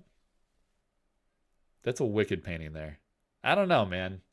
It's like the I don't know if it's the lighting, but the camera's really having a hard time autofocusing. Must be the lighting. And then it looks like it's delayed, right? Are you guys seeing some delay as I go through? Oh, Shield Wall from Modesty. I think that might still be available, man. Yeah, let me know if you're interested in that. I might be able to help you out. I have been talking with Modesty. He said maybe we'll auction some artist proofs. He was really, really impressed with that sale that I did. I ran an auction for, what was it, guys? Simple Village, right? And it sold for $6,500, I want to say, a few weeks back, right? So Modesti's really not on social media much. He's not on there himself. He's not active on it. But he might watch my YouTube stuff. I don't know why I turned that around. Wait a second. The guild, oh, that's a free city. Okay.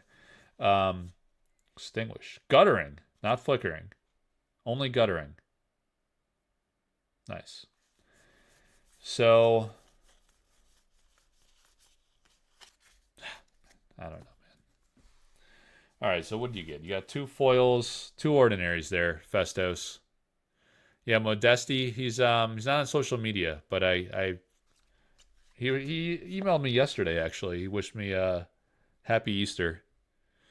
Really nice of him. He's a super nice guy, man. He just hit me up. He's like, hey, Mike, just wanted to wish you a happy Easter, and By the way, I saw you had posted on I assume on Instagram. You must have saw it either on Instagram or maybe he watches my YouTube channel. I don't know. He just said he saw that I posted a video. He liked the music I chose. I think I used you know the music from the Ludlows? The Ludlows from what is that movie with Brad Pitt? Yeah, such a good movie. I'm blanking on the name like an idiot. But it was the Ludlows was the name of the family. And he said he saw that and really liked the music choice.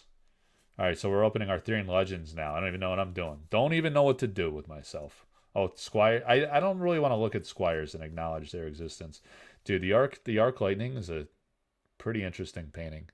I've really grown an appreciation. Ooh, helpful hob. Pompetti. Oh, Joust. This is like Pompetti pack. Joust. I got some new Pompetti artist proofs coming, guys, in the coming week.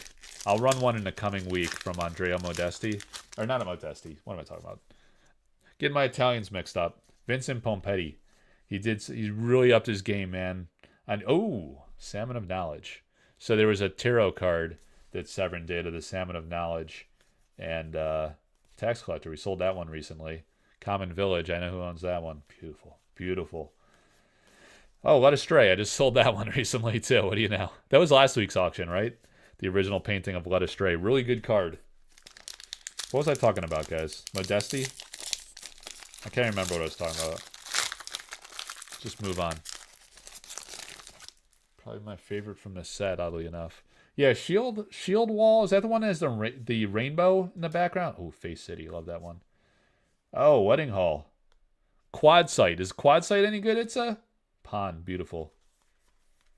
Blacksmith Family. He did two really amazing proofs of Blacksmith Family. If you guys have a favorite, what's like the most powerful Vincent, for the game players out there, question for you. What is the most powerful Vincent Pompetti artwork? Or card. Artwork. Card in Arthurian Legends. Ooh, Hamlet. That's a great card. So that's an ordinary. Yeah. Dude, that is a good card. What is the print? The quality of Arthurian Legends is really top notch too. I think he nailed the color saturation on this print. But what is the most powerful Pompetti cards? Maybe I'll show you guys an artist proof teaser and auction it this week. Let you guys pick it for this week. Siege Giant. I sold that painting. The Lion. That was my reveal card during spoiler season. I hope I get to do that again for Gothic. That was really great to have that opportunity to spoil a card for the site. Did I? Oh, he's got a tri-site? No, he's got a quad site. You talking about the marriage of King and Queen? It's a quad, brother. Did you not get any foils in AL? Sir Percival is a great artwork. Eric owns that painting. Shameless Squire. Oh, it's a shame it's not a curio. Not a curio. I don't know, man. Oh, there's another. Freaking Squires. All right, so we didn't get any curio. You got two foils. At least if you're going to get them, you might as well get them in alpha. And no foils in those 6 packs of Arthurian. Interesting. My quest for a foil unique continues. Sorry, Festos, man. It's a tough draw there to open up the pack. I shuffled them. You saw how good I shuffled them. He has... Oh, Corleone. No, that's, yeah, Modesti. I'm talking about Pompetti. Oh, Justin. Speaking of devil, pal. 10 alpha for Justin. Justin B. All right. And thank you for joining Patreon recently, man. Appreciate that. I think Patreon's a good value. Dangles was busting my chops about it. He's like, I don't know, Mike. I don't know what I'm going to do. I don't know why I'm supporting your Patreon here. So it's not for everybody, apparently, but I do have a lot of offers. Like the Playmat collaboration was a great deal. I think you bought some of those Playmats. Didn't you, Dangles? I don't know, man. If you did, I know where you live. I'm going to find you. 10 packs. 1, 2, 3, 4, 5, 6, 7, 8, 9, 10. Yeah, so yeah, a lot of great stuff in Patreon. I've done embellished prints over the times. We did selling a lot of stuff from Avatar Pledge from one of the Avatar backers. Full sets, full artist sets of artist proofs, which is pretty hot. And patrons have first access. 1, 2, 3, 4, 5, 6, 7, 8, 9, 10. You did buy some playmats. Oh yeah, Dangles. You bought some playmats? I remembered that. See, I remembered you. Yeah, I don't know. You're talking smack about how I sold a lot of beta and how I was destroying stores somehow by doing that. I don't know, man. I still don't understand your point. Oh, Seer. Love that one. The face of the group since the beginning of time. Ooh, Lucky Charm. I do have more Jussie Pilkus artist proofs coming. Let me see. I just sold the last... Oh, no. The last Marta auction ended last night. It did not hit reserve. So I'm going to talk to Marta tomorrow about what she wants to do. If the top bidders don't want to meet the reserve price, that one might be available to Major City. But the way the auctions work is if we don't hit reserve, it's seller's choice. You know, they're not obligated to sell unless reserve is triggered. So they can decide to come down on their price if they'd like, or they can decide to hold out. And what I do is the top bidder gets first right of refusal at the reserve price. If they decline, I go to the next top bidder. So even if we don't hit reserve, it's worth bidding if you want to claim your place in line to have an opportunity to buy it at the reserve price.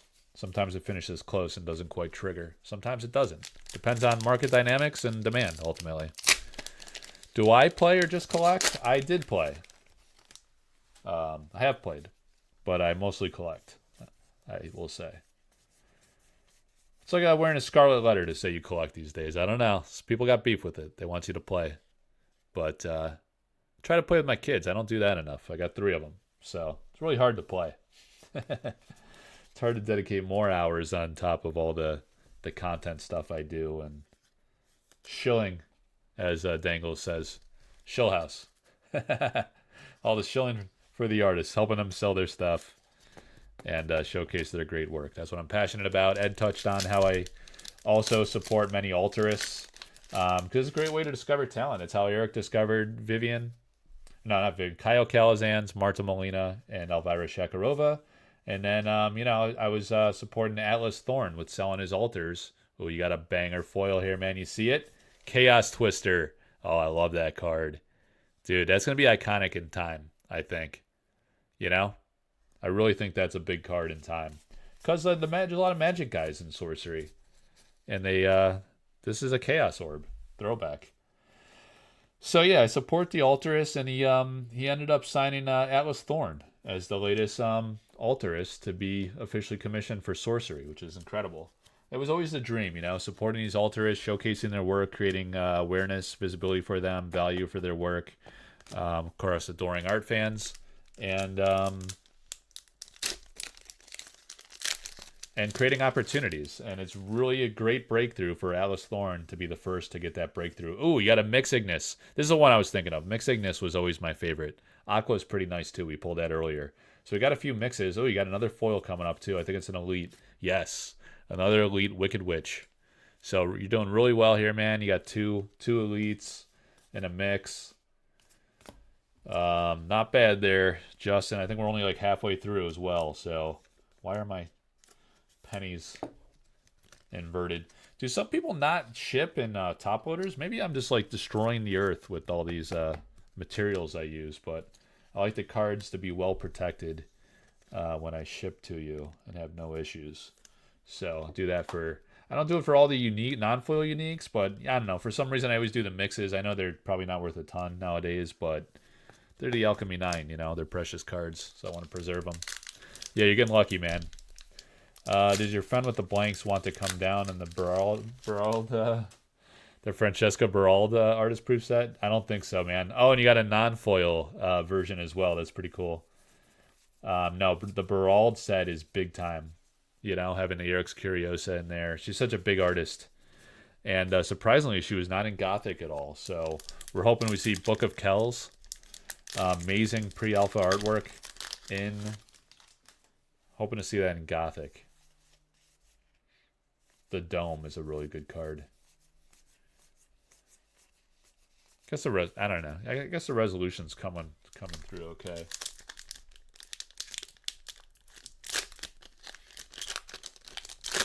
Pack didn't want to open. All right, so what do you got? You got 3 packs left, including the one I have in my hands here.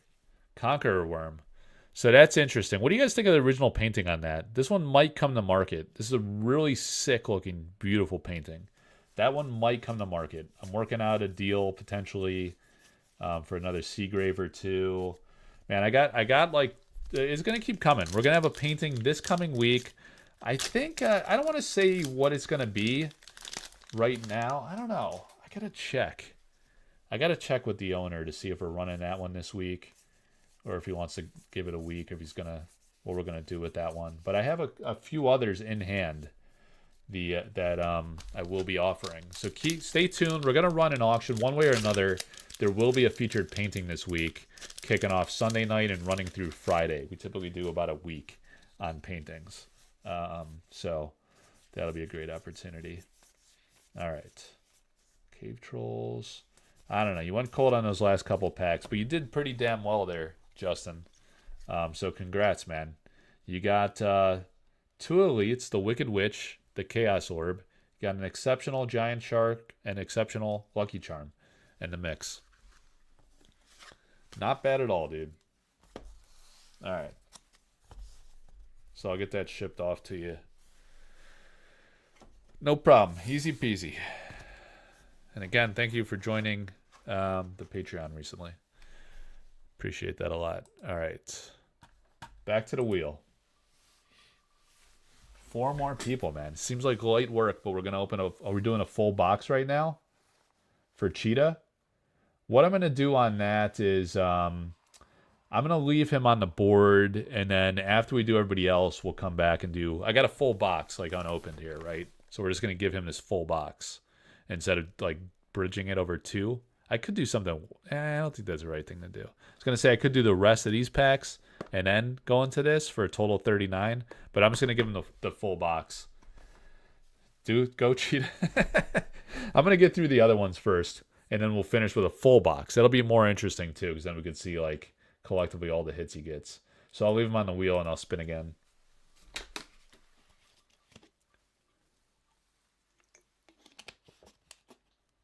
Yeah, he needs a sealed box for integrity. Fully sealed? Cheetah again, man. He's trolling me now. I could just take him off the wheel, but it's kind of funny to just get effed with repeatedly. All right. So Ethercept. 3 Alpha, 13 AL. Big boy. Oh, is he clearing out the rest of AL? No, Garrison's got 5. All right, so only 3 Alpha. All right, 3 Alpha, 13 AL. 2, 4, 6, 8, 10, 12, 13. My God, it's 11:22. Dude, I haven't slept in days. 1, 2, 3, 4, 5, 6, 7, 8, 9, 10, 11, 12, 13. We'll start with the 3 Alpha. We'll take them off the wheel. We'll actually go to the full screen. Maybe take them off the wheel. That would have been the play for sure. You know what? I gotta switch playmats here pretty soon too. Show you guys the Key Theorem mechanism and the Bower of Bliss. It's coming across. It's getting blurry again. I'm going too fast. Too fast for the camera to handle it. All right, what's up, guys? Most of you guys are quiet. Dangles is always spouting off. He's like me.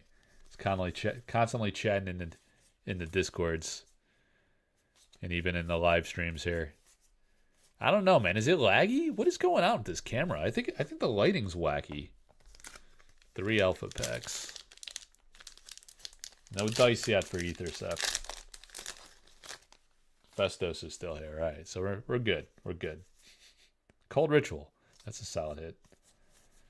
It's a nice Lindsay Crummett card. All right. All right. So no alpha foils. Put the alpha aside. And we're going to hopefully do better on AL because he did not. So we got 1, 2, 3, 4, 5. Okay, so we did that right. Ah, come on. Open. What the hell? It's like mega glued. Dude. What the fuck? What the shit? He's driving me to cursing here. Can't even... What is going on? You look at this pack, man. It's an impenetrable pack. Oh my god. The cards just fly everywhere. What kind of break job is this? Sword and Shield. That's the one I was thinking of earlier. The irony. Excalibur. Sick. I don't think I've ever pulled that card. Melissa Benson. Nice, man. Alright, but we need to hit some... Yeah, dude, the quality... Dude, it almost seemed like a foil. Treetop Hideout. Did I just sell this painting recently? I think I sold that one. For Kaio. Dude, I've sold so many paintings. Can't even keep track now. A lot of paintings coming through. Some are private direct deals. If you guys ever want to hit me up, if you're targeting like a certain artist or painting, I might be able to help you out. So I usually auction, but oh, Face City, love that. Oh, Wolpertinger. First time seeing this little bugger in person. I love you, Wolpertinger. I want that painting. I want the Tinger. Led Astray, yep. Sold that one recently. Hamlet, beautiful. So how hard is it to get an artist to turn loose of an original? I get it's a job and their artwork is how they make a living, but still. It really varies, man. Some of the artists sell direct. Some auction their own stuff on their own platforms. I've seen Jeff Menges do that a few times. A lot of them sell through me too, through auction or direct sale. Yeah, Shield Wall. I could look into that one for you. I want to say you might have still had that because I was thinking about that one too. Because I really like that's the one with the all the warriors holding the shields and you had that rainbow in the background, right? Ooh, Pukas. Nice. Tony's Black Knight. Ooh, Sir Morian. It's a great card.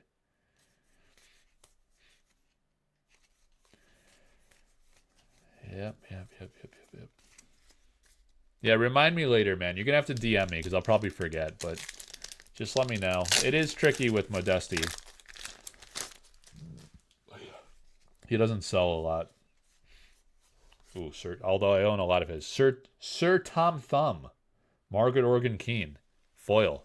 Dude, that's nice. Yeah, who was it? Was it our boy Ghost Pants? Just finished Arthurian Legends foil set. Is it not zooming? Come on now. Dude, why did I spend $1 million on this camera? There you go. Look at that. Took a while to autofocus, but that is a nice card, man. Eric did a real nice job with the art, as he always does. Arthurian Legends has great art. It's a different vibe of a set, you know? Because it's missing a lot of the dark elements that people loved from Alpha and Beta. So, it's got a different vibe to it. It's a little more light and playful.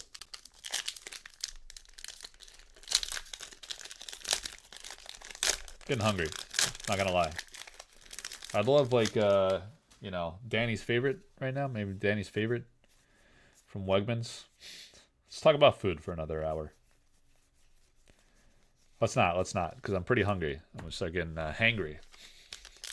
Get me all fired up. Might start cursing, saying some terrible things. Most of the kids are asleep right now, but the Europeans gonna be waking up and be like, "Why is this guy so hangry?" Sir Bedivere. He did some good artist proofs of that one too. His artist proof set is real nice. Did he send me a full set of Arthurian Legends, Pompetti? I don't know. Maybe a few sets even. Dude, there's some amazing. Ooh, wait, Wyvern. Got that painting, man. Some people want to buy that painting from me. But I'm kind of torn. Ooh. The wrong... I'm not even going to try. Oh, God. I hate that I have to look at those squires. Pisses me off every time.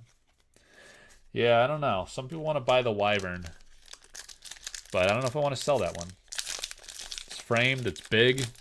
It's Truett. It might be the best Truett paired artwork he's done for the game, in my opinion. I don't know. It's pretty sick, man. It's great high fantasy. It's done a lot of great... Oh, nice. Severin. Castle Haunt. Yeah, I know the players are enjoying that one. That's a nice foil. Severin, man. I do have a Severin painting. Trying to, not sure when to offer that one. It's the Queen Guinevere, guys. A lot of you guys saw that at Spiel Essen. It's a beautiful painting, man. I guess she always wanted to auction it. I was gonna say I'm surprised it wasn't sold at Spiel Essen, but Severn's one of the great ones, man. That's gonna be a really great, valuable painting. Kind of want to buy it, to be honest. I own a few Severn paintings. Yeah, I don't know if Justin, is this your first time seeing me do a YouTube thing? Because oh, the Green Knight just pops. Because I usually have a bunch of paintings in the background, but today, to pay homage to our buddy Ed Beard Jr., I got all of Ed's Dragon Lord stuff in the background tonight. And of course the Gadu. Always the Gadu. The big one's the Gadu. Massive. Bruce said, he's like, I didn't know it was that big, Mike. Like, yep. Get that all the time. All the time. Didn't know. Just didn't know. Need a ring to pop. Yeah, I'd love to. That's a good call. I forgot all about the ring. To me, it's just a painting. I never think about the Morgana and Whirlwind. I always forget that it's an actual card you could pull. Believe it or not. It's kind of funny. Alright, so a bunch of freaking squires I gotta look at. Alright. I enjoyed the sample videos you linked. Oh, cool, man. You watch those? Yeah. Thanks, dude. Yeah, the samples are an amazing historic product. Really great history. Really interesting evolution. A lot of the cards were totally busted and overpowered. Yeah, Morgana is a great card. I ran artist proof of that earlier in the week. It actually didn't sell that high. I was surprised. Didn't it like top out at like 300? Maybe it's because of the concept. Maybe sometimes if people don't resonate with the concept, doesn't perform as well. But that's a big it's a big card. So I don't know. I should tell Jesse like spend a particular extra amount of time on the Morgana, because that's a big one. Ooh. Yeah, his art in AL is really great. Jesse's stuff. I mean, throughout the whole game is amazing, but he's a great artist. Really unique. Yeah, so I've told this story before, but since like new people are coming into sorcery, the thing is, Eric was looking for someone like the late great Quentin Hoover, and he found Jesse's work, Jesse Pilkus, as his artist to kind of fill that need for his game, which is really cool. And I don't know if I ever told Jesse that. Hopefully he watches my channel and heard me say that, but I think that's a great honor. And then of course he put the Brothers Knights and the Curio into Arthurian Legends. It was pretty awesome. Dude, don't troll me like that. All right, Garrison, good. I was just gonna go to his, because then we got we got Jeff Toohey for Alpha still. Is he on the wheel? He is on the wheel. All right, so we got Garrison 5 and 5. Yeah, so Garrison's got the last 5 here. 1, 2, 3, 4, 5. And then he's got 5 alpha. Okay, 1, 2, 3, 4, 5 alpha. So we'll do the alpha first.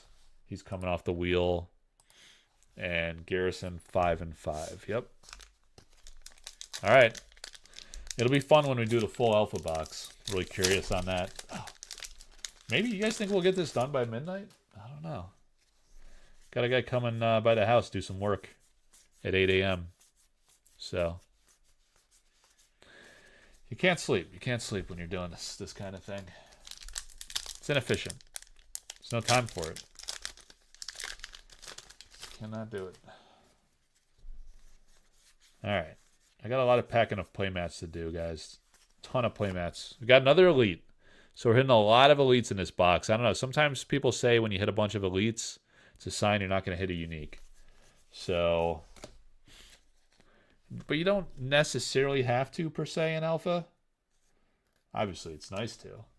But there's a lot of value across alpha. Alpha's great to open, man, because there's so many great hits. You can hit the Frazettas. They're all godly. And I don't know. The Key Theorem Mechanism, pretty damn good. The Philo Stone. I did pull 2 alpha Philo Stones on the channel in my breaks. I think I was the first to ever pull an alpha Philo Stone on the channel. And that one kind of went viral. I wish YouTube would help me go viral every once in a while, those bastards. There's only like 2 they kind of did. I think they got over 10,000 views. The Philo opening, did that get 10,000? Maybe only the 9-piece Curio short that I created got 10,000. But I need 10,000 subs, man. I'm a man with goals. I'm at like 1,900 something. Just over 1,900, so it's like a grind to getting up to 2,000. Wind Blast. Yeah, I don't know, Garrison. You got an elite foil. It's time to sleep. All right, we're on to AL, so let me get the elf out of the way. You got 1 elite. Time to eat is the problem. My insulin levels are plummeting. A little pick-me-up. All right.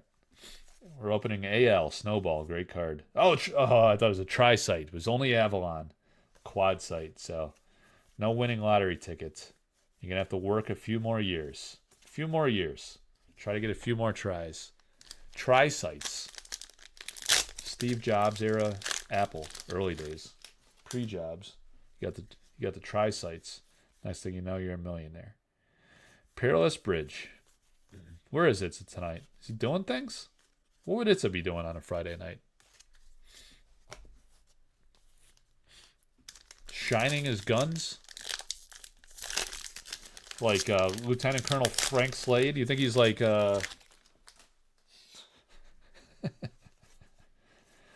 he's disarming his gun and like assembling it, timing himself, timing the breakdown and the reassembly. You guys know what I'm talking about? Son of a Woman. One of the greatest movies of all time. Alright, we got a foil here. It is Led Astray. How on point. Think there was a sorcery event this weekend? Ah, okay. A lot of sorcery events. Oh, that's a nice one, man. Did a great foil job on this. Yeah, that pop's nice. If you haven't had a chance to watch that foil process video that the company just put out, haven't yet. It came out today, right? Very busy day, man. Oh, you know what? Reminds me, I got to do some things. Almost forgot to do some things, guys. Should make a note to myself, because I know I'm going to forget. There's always things to do. All right, one more. Then we're done with Arthurian Legends tonight, and then we're going to do a bunch more alpha. Another foil. The Keening Banshee. All right. So at least you got a few foils in 5 packs here. Swindler Troop. I don't know, man. All right. The Red Robin. Nice painting. Heidi Tallifer. She's really interested in coming to Sorcery Con, but she travels so much between her art schedule and her husband's like an athlete and competes in events and stuff. So hopefully we'll see her again at Sorcery Con, but depends how the timing unfolds. Oh, you only got 2 foils. All right, so 2 foils, 2 ordinaries in the Arthurian Legends. So you got 3 foils across 10 packs. Not bad for Garrison. Not too shabby, pal. All right, so you got those. Let's do this. AL. Divide it up like that. And then your divider. All right, so now we got Jeff Toohey.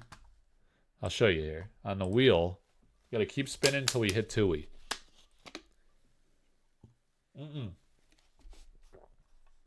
No box. No box. Nope. Toohey. Gonna hit red again. Can't do it. I hope I got 10 alpha packs left for him here. 3rd time's the charm. 1, 2, 3, 4, 5, 6. 3rd time's the charm, baby. 7, 8, 9, 10 for Toohey. Did Tui pay me? I don't know. I might have to hunt him down. Unless I get a Philo Stone, then he'll never hear from me again. I'll just move to Jamaica. Too Fluent, what's up, dude? Busy shipping out the shard bugs this week. After a very successful Kickstarter. What dollar amount did you land in on the Kickstarter? I saw it hit 100K, and you made a deal with my boys there at Bearish. And that's amazing. Love Bearish. Really helped those guys get into sorcery. And then, creating opportunities for great people and great businesses, great artists. And led to them coming to a couple events. Had them come out to the Courtesan Cup and then Sorcery Con. Sorcery Con, they got to talk to, actually both. I talked to Simon at Courtesan. And then Simon and Eric at Sorcery Con. And next thing you know, they're an official partner of Sorcery Contested Realm with their God tier, best in class elite cases. So I should shill that I have in my description a 5% discount code on Bearish acrylic case orders for any game. Any game. There's going to be shard bugs added to the list after they get the mold made and the production done for your new shard bugs. 107K. Congrats, man. It's hot. And then, 5% off. If you're a Patreon supporter, you get 10% off. That's the best possible discount you can get through Bearish for those products. It's a premium product, man. It's the best. Guttering Failure. The Guttering Failure is what the card says. You want Flickering Failure for the Curio. But you did get a mix. This is Jeff Tui. Jeff Tui's so positive. I could pull a pack of nails. I could go to Home Depot and send him a tin of nails. He'll be like, thanks, Mike. I love those nails. I love nails, actually. How did you know? You're like my wife. You just know what I need. You know what I want. You know what I need. Bag of nails. I'm going to send him a bag of glass. Like the old Saturday Night Live kit. See how he does. They say AL is a premium product in the Discords. I've heard that. I told you, though, but that looks familiar. That one looks familiar. Padow. Bam! That's the original, baby. The Gadu. Yeah, so it says those tri-sites. The fast lane. The life of the rich and the famous. Ooh, we sold that painting a few weeks ago, man. I should have made a play on that one, just bought it. I absolutely love it. And dude, maybe this is the most. I don't know. I don't really want to run it because Pompetti sent me a bunch of artist proofs to auction for him, and I want the Witherwing. It's so sick. I might just have to buy that. Ooh. All right, so we got Elite All-Terrain Investments. She did some cool painted proofs of those ones too. The All-Terrain. It's an interesting card. I think it could get better in time, right? Bear. I forgot to put those in top loaders. It has Burling, Submerge, and Voidwalk if it's a minion. Could do it all. Very versatile. Alright, guys. So we got that. The Mix Ignis. I sleeved it, but I forgot to put it in a top loader. I go through a lot of pennies and top loaders, and you know what? China's going to pay 124%, is it now? For that kind of stuff. You know it's all made over there. The thing is, too, with I got these playmats just in time, guys, because even if they're printed domestically, like some of my printing partners are, they source the raw materials, the mat itself. They might source that from China, and then great artwork. I auctioned many of Jeff Easley's artist proofs. And, so they got to pay for the raw materials. Their cost goes up, even if they're printing in the U.S. Cost goes up. A lot of these small businesses are having a tough time with the tariffs and the uncertainty. You got to wonder how that's going to affect Eric's Curiosa, right? They print in China, and if you're ordering over $800 of product like Sorcery does, they say people are saying they mega printed Arthurian Legends. It costs more than $800. So to import those bad boys, it's going to cost you. And then you can only pass on so much Pathfinder. That's a hit, baby. You can only pass on so much to consumers before they riot. So It's a tough one. I don't know if they're looking at other printing options or if that's even possible. It's hard to pivot. It's not trivial to just jump to another printer. And then I was thinking, this was Jeff Toohey. I'm thinking like everyone's going to want to pivot, right? So what does the demand backlog look like for these printers in other countries now? They'd have less tariff impact. All right, so Jeff Toohey's the last man standing on the wheel. See him? No, Jeff Toohey's gone. It's Cheetah. Cheetah for the full box. He'll be like, hey, Mike, when did you do the full box? So I was about 2.5 hours in. Oh, okay.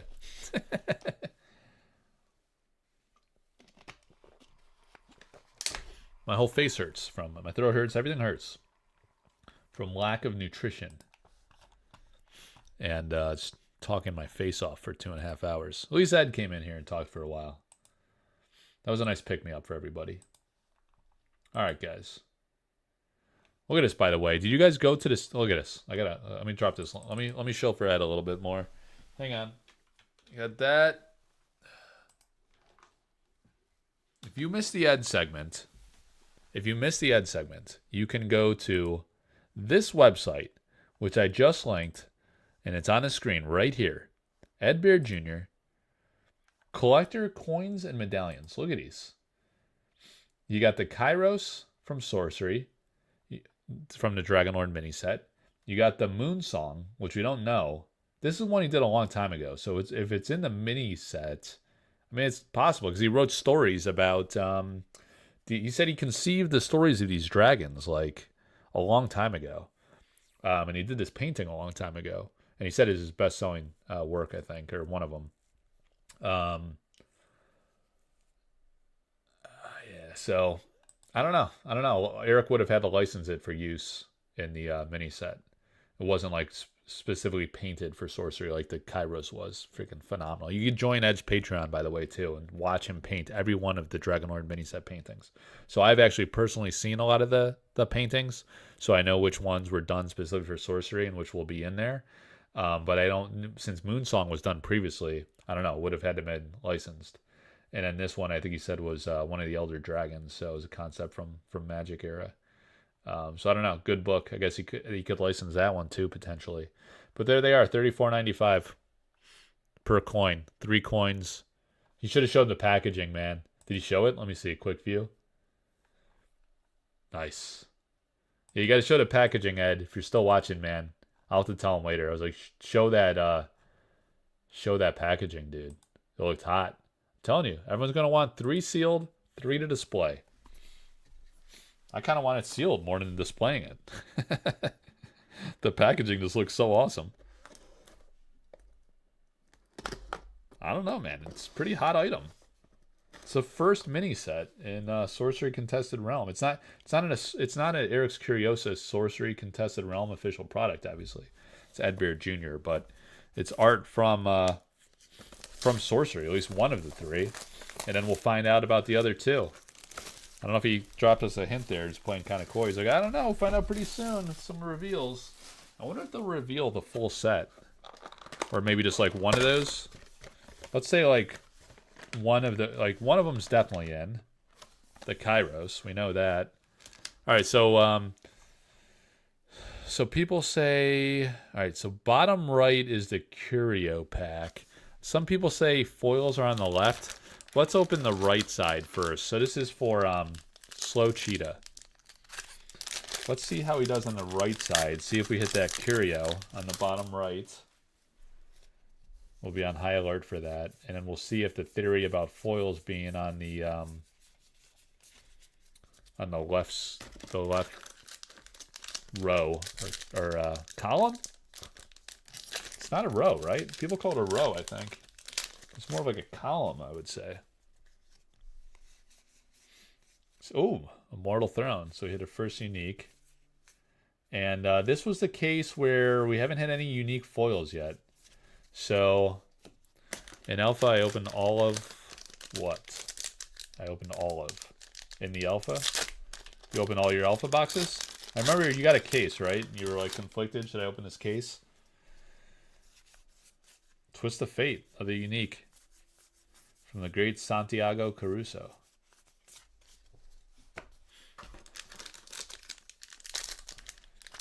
All of the cores came from the same box. All 4 cores, one of each. That's sick. Did I see a foil? No dice yet. Come on, Cheetah. Let's go. Sometimes Cheetah tunes in. I forget if he wanted me to remind him. I think he did want me to remind him. Shit. But didn't I talk to him today? I think he said remind him because he's busy at work. Let me message Cheetah, dude. He might want to see his own break. Let me see. Cheetah, I think he said, did you say Facebook or Discord? I should remember what people tell me, man. I only got so much capacity in the old head, though. Opening your alpha box right now. Right now, pal. All right, so there. And then also on Facebook. All right. See if he figures it out. So hit a mix. Get that mix sleeved up. Mixing it up. Second aqua of the night. Some top loaders out. Hopefully we need a bunch of them. 30 people tuning in. Are the Europeans waking up? The number's going up and down. I think we were as low as... I mean, when we first started, it was fairly low. Then we hit the low 20s. When Ed was on, we were at about 35 or so. Oh, you know what, guys? I forgot to change the playmat. I just remembered because I'm sucking down neoprene. It's like absolutely killing me. Like when you get a brand new playmat, it just like chokes the life out of you. All right, so that's the Philo Stone, guys.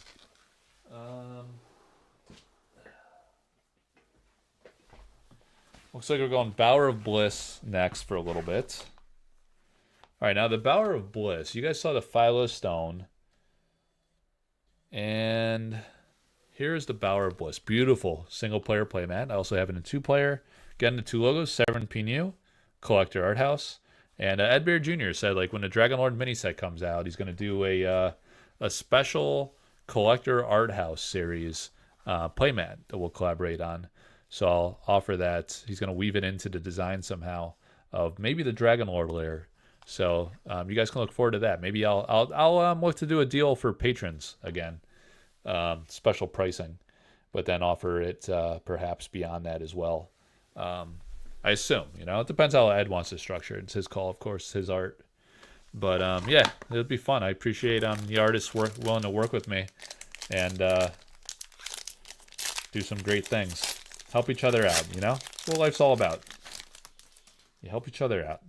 Ooh, Monster Hunter. I always love that one. It was my favorite from Jeff Menges from the from Alpha. Yeah, Jeff's done a lot of work in Sorcery. A lot of great work. It's a beautiful Bower of Bliss. Take it all in, guys. This print really came out phenomenal. I'm happy with... I think they did a good job. Really good job here. Cuts look pretty decent. The cuts never like perfectly pure, like on playmats it seems. Oh! An amethyst core. Okay. Nice. I will sleeve that up. The amethyst in foil looks amazing. But yeah, these playmats came out great. I'm really happy with these. I think I'll probably stick with these printers. This printer that I'm using.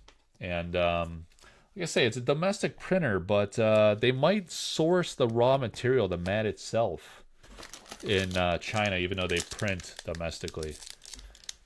What's my story? How early did you learn about sorcery? Very early, man. It was well before the Alpha Kickstarter. I was one of the first people to join the Sorcery Contest Realm Discord, and Simon was one of the first as well. We were very early adopters. Simon made a play, very wisely, to work for the company. I did my own thing. I was really into the art, and my story is I just love the art, man. I was passionate about the project. I have 3 little kids, so it's really hard for me to commit time to playing games. So I'm more on the collector spectrum, and I really wanted to go big on Sorcery because I was getting the old school Magic nostalgia vibes. I played Magic as a kid, and then grew up in Rochester, New York. And halfway through freshman year of high school, I was uprooted from my home. My dad worked for Kodak, like everybody in Rochester. And he said one day he comes home, he tells me and my brother, he's like, hey, we're moving to Philadelphia. Or like near it, the suburbs of near Philly. And so, yeah, it's tough, man. Halfway through freshman year of high school, I lost all my childhood friends. Never played Magic again in my life. And moved to a new state. Went to a new school. And never played TCGs again until, like... Well, I got into Hearthstone. Because, like, you know, as an adult, you got the limited time. Like I was saying, I can't be sitting down across the table from somebody for hours and abandoning 3 little kids and a wife who I'm already neglecting, doing so much stuff with Sorcery. So I do the collector stuff, and I love the art. Huge art enthusiast. And I wanted to interview the artists and learn as much as I could about the artists. And I was really fascinated by their talent and how they got good at art, and you know, just what they were all about, their careers. Like really, I was really intrigued by the Magic artists, you know, because I knew like Drew Tucker, Jeff Menges, Melissa Benson, a lot of these artists from the early Sorcery era. Then you had the TSR era artists. You had Jeff Easley, Tony Sudlow, Alan Pollock. You know, great names that I knew from a kid playing Magic early on.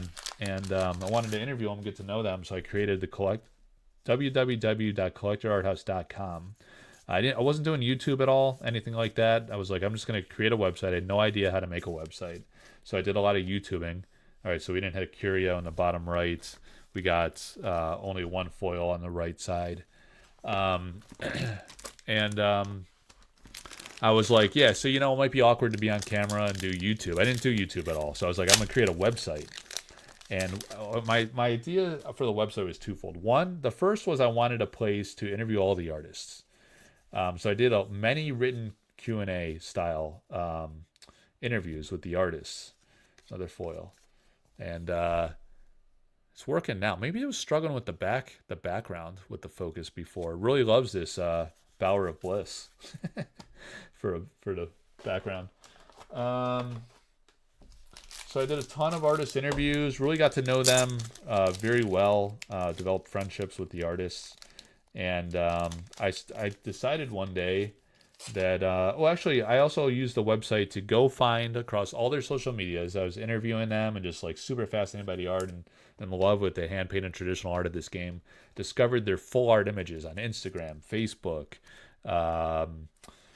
the art websites, their personal websites, like all this like stuff. So I was like, you know, it wasn't on Sorcery, like the Sorcery main website, the official website had such a tiny, small footprint.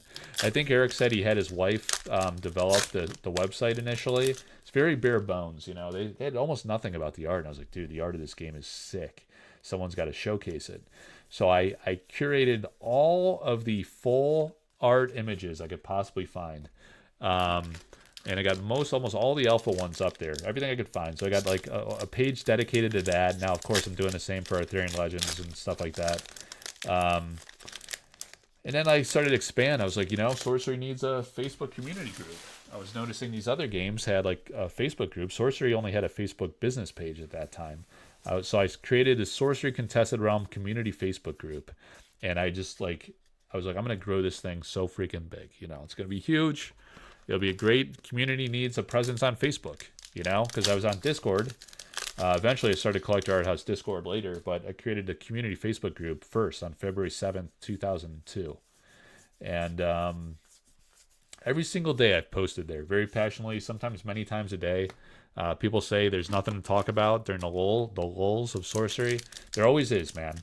You could always explore the cards, the stories behind the cards. Another section I have of the website is the behind the art stories, where I reach out to the artists, I talk to them, I call them, or I text with them or whatever, and I ask them like what the art direction was for the cards and the art, and write up a nice article. I get process sketches. You know, you see Chase doing that for the company now, so there's content that they do that too on the official site. But I've been doing this for years, and I built out a real vast library of content at collectorarthouse.com. So I decided I wanted to build a community group and build community around Sorcery. So I did that on Facebook first, and then eventually Discord. And as I mentioned earlier in the show, we're coming up on the 5,000 member mark in the Sorcery community group, which is amazing. It's the largest Facebook social media group in the world, on Facebook for sure. The official Discord, what is like 8,000 now, is it? So it's like really, really massive, and it's a great asset to Sorcery. And then, so, as I got to know the artist very well, I was like, hey, I think I know a lot of people in the Sorcery community in general. We're all super passionate about art. I'm super passionate about showcasing art. So I was like, I think I could help you out and work with you to help sell your original work. The paintings. I've done embellished prints, obviously playmats, as you're seeing here. Everything, all different artist proofs, altars, everything. Offered that, and I was like, I think auction would be a great approach, because the game had just started. We didn't know the value of anything. So I do that for high-end cards sometimes too, curios, high-end foils, all types of things. But really a lot of the art. And leverage the platforms to do that. I did that on Facebook initially, and then it occurred to me a lot of people were saying like they hate Facebook. They shut down their accounts years ago, or they never got involved in it. So I wanted to create an opportunity where everyone could acquire art equally. So I decided to mirror the auctions on both Facebook and Discord. And initially I didn't do it 24/7. Now I do auctions 24/7. So it's a constant. I got to constantly be plugged into social media and updating the posts. It's a manual process to update the bids across both platforms. You saw there was actually a snafu tonight because I thought the auction closed as I was getting ready for my live. But someone dropped a bid on Facebook at the last second. So I had to go extend the auction per the rule. Someone bids in the last 10 minutes, it extends 10 minutes. So anyway, I mirrored the auctions as a service for the community on both Facebook and Discord. And very happy to do that. Very happy to support unique. There you go. The first unique. The Great Wall. The first unique foil in this case. And in this box.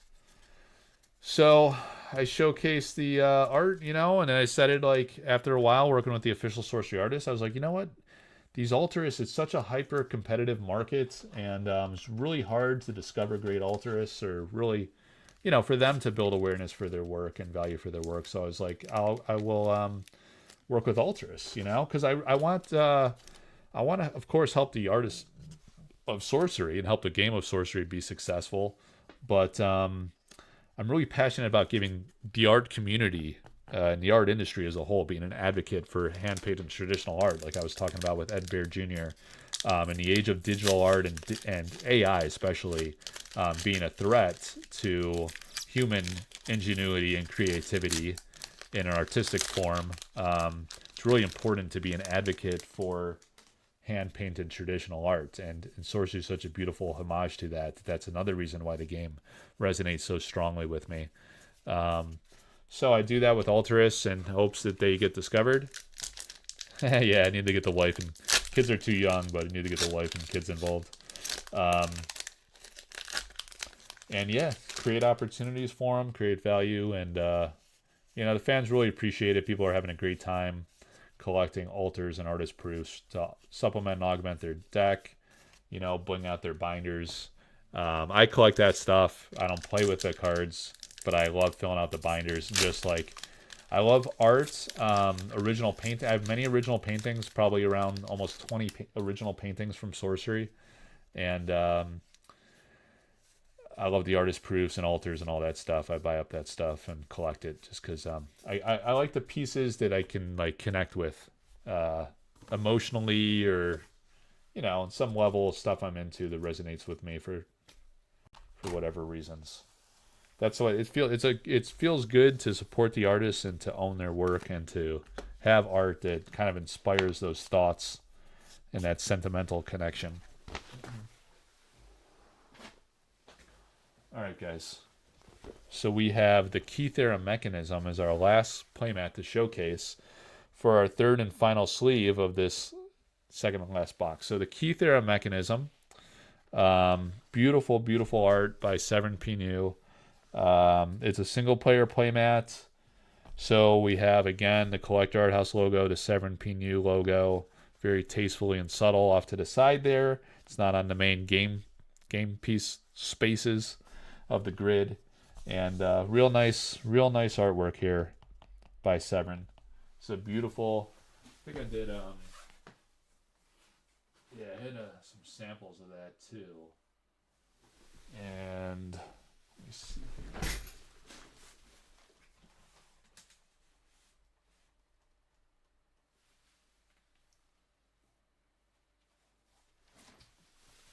here. Yep. So these are really great. The Key Thera mechanism. Beautiful piece. That is a great artwork. All right, let me zoom in here. And I own the original of that. That was one of the very first paintings that I bought in Sorcery. All right, so the last sleeve of the box for Cheetah. I don't know. So that's my long-winded story for you. We got a darker backdrop now with the Dark Night Sky of Key Thera. The Key Thera mechanism.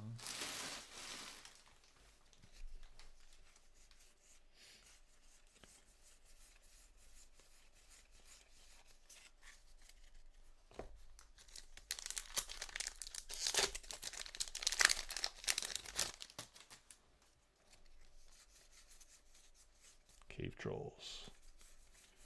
All right, so we're on the left side now, where allegedly some people say that's where you find the foils.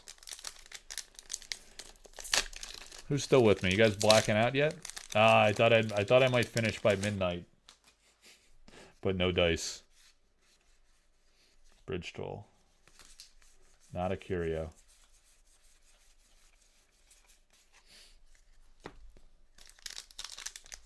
Brosif, what's up, dude? Yeah, some people just chill and just not active in chat. Just like to hang out. Mountain Giant. It's weird. Some of these live streams, people are super active. Festiv's trying to stay conscious over there. Some people are like pretty active chatters on live streams, and some just relax and chill. It's cool. But I see some of these streams, like some people get like very active discussion. Guess it just depends on the personalities. I don't know. Maybe I'm doing something wrong. Maybe I talk too much and people just want to listen to the nonsense I have to say. I don't know, guys.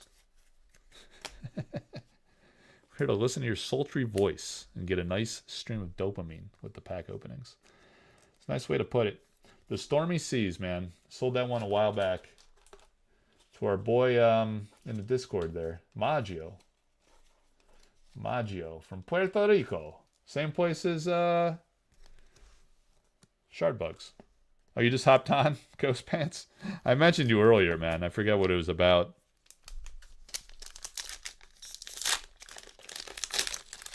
What was it about? Can't remember, man. Something you're doing out there. Oh, he hits 2 uniques in this box. All right, so this is a great box. Hit the Lord of Unland, and we hit the Great Wall earlier. So, all right. 2 uniques is a really good box here. What is the most uniques people are finding in like over a case of alpha? Is there like case theory where if you hit like a couple unique foils, that's it? You're tapped out? Yeah, so he's going to do pretty well because he hit 2 unique foils and a bunch of other foils. He had the elites. I think he got a pretty decent EV so far across the full case. Oh, Oasis. So he hit a dual land foil, which is very nice. Beautiful Oasis. The foil really brings that card to life. All right. Yeah, I'm going through a lot of pennies and top loaders, so I think he's doing fairly well here. Might have to break open another top loader brick over there. Running low. A dream come true. Hitting 2 foil uniques in a box. Is that the dream? Landed. Got the bears. Extreme latitudes for these bears. Yeah, I don't know. Somehow the camera's working much better now. I don't get it. It didn't like the Philo Stone as a backdrop. Dude, we're desperately low on top loaders. I don't know if we're going to get through it. We might have to crack another... Oh, wait. 2? Let's see, will it be only 2 more hits? See, Cheetah. Just one would be nice. Yeah, man. Oh, Pendulum of Pearl. Dude, you just had 3 uniques in this box? 3 uniques. Crushed. The Pendulum. Wow. That's unbelievable. Can't remember hitting like a 3 unique box in a while. From Alpha. Very nice, dude. Wow. It's the left side, guys. Crushing on the left side. Yeah, Steve. It's a good box, man. Probably ripping your face off right now yourself, aren't you? You know what's interesting, guys? I didn't get to it. There wasn't... I thought there'd be more interest in the foil uncut sheets. What do you guys think about that? We were talking about that in the Discord. The one with the Pudge Butcher didn't even get an opening bid at $2,000. I was stunned. I mean, like, is $2,000, I feel like, is not a lot of money to a lot of people in Sorcery. You know, I'm not trying to sound like a jerk-off, but, like, to have a Pop 4 foil uncut sheet with a $4,000 open, I mean, there was a reserve on it, so the guy was looking for more than that, but that's pretty wild. I guess we really hit rock bottom in a lull there. I don't. It is a niche item, I guess. Not everybody wants uncuts, but the foils and full arts uncut sheet are like godly. I thought that was like an amazing inclusion in the Kickstarter campaign for the top 4 backers. The case gave up the goods. Yeah, we hit a core. We hit several mixes. We hit 3 uniques. We did not hit a Philo Stone. I feel like there's got to be stones. What do we got, like... How many boxes left do we have in this case? 2, maybe? 2, I think? Alright, so that was the end of the case. Or the box. Let's see how we did. He hit the Great Wall. Was the first unique we hit. Alright, let's sort these a little bit. The case gave up the goods. You got one? Alright, Ordinary... Exorcism, Ordinary Spectral, Exceptional Shield Maidens. We're going to get glare up there, but I'll figure it out later. I just want to sort them. Exceptional, we had the Core, Aqua, Unique, Pendulum, Ordinary Bears, Exceptional, Unique, Exceptional. All right. Done 5. Oh, yeah, you're right. I did 2 tonight. Yeah, there's only 1 box left in this case. So, maybe I'll... Man, if I remember when I did a stream where I did 2 cases. Dude, if I ever did like a 2-case break again, I'd do like a monster mixer. You know, I did the blender with a full case. I'd do a monster mixer and mix up 12 boxes, 2 cases. Just be pulling packs for days. For days. All right, you got 3 uniques. 4 exceptionals. Beautiful cards, man. Sorcery is such a goat tier game. 3 ordinaries. Interesting. So did you get no elites in that box? Remember we got a bunch of elites in that last box? And then the core in the mix. So not bad. I seen you do 1 case at once and Dan got the stones. Yeah. Yeah, early on, man, like years ago when I first set up the YouTube channel. One of the early breaks, I remember. I think I did 2 cases. It took me like 4, 5, 6 hours or something absurd. 4 or 5 hours, I want to say. And yeah, the wife was not impressed. I like basically nuked the whole Sunday, something like that. 1, 2, 3, 4, 5, 6, 7, 8, 9, 10.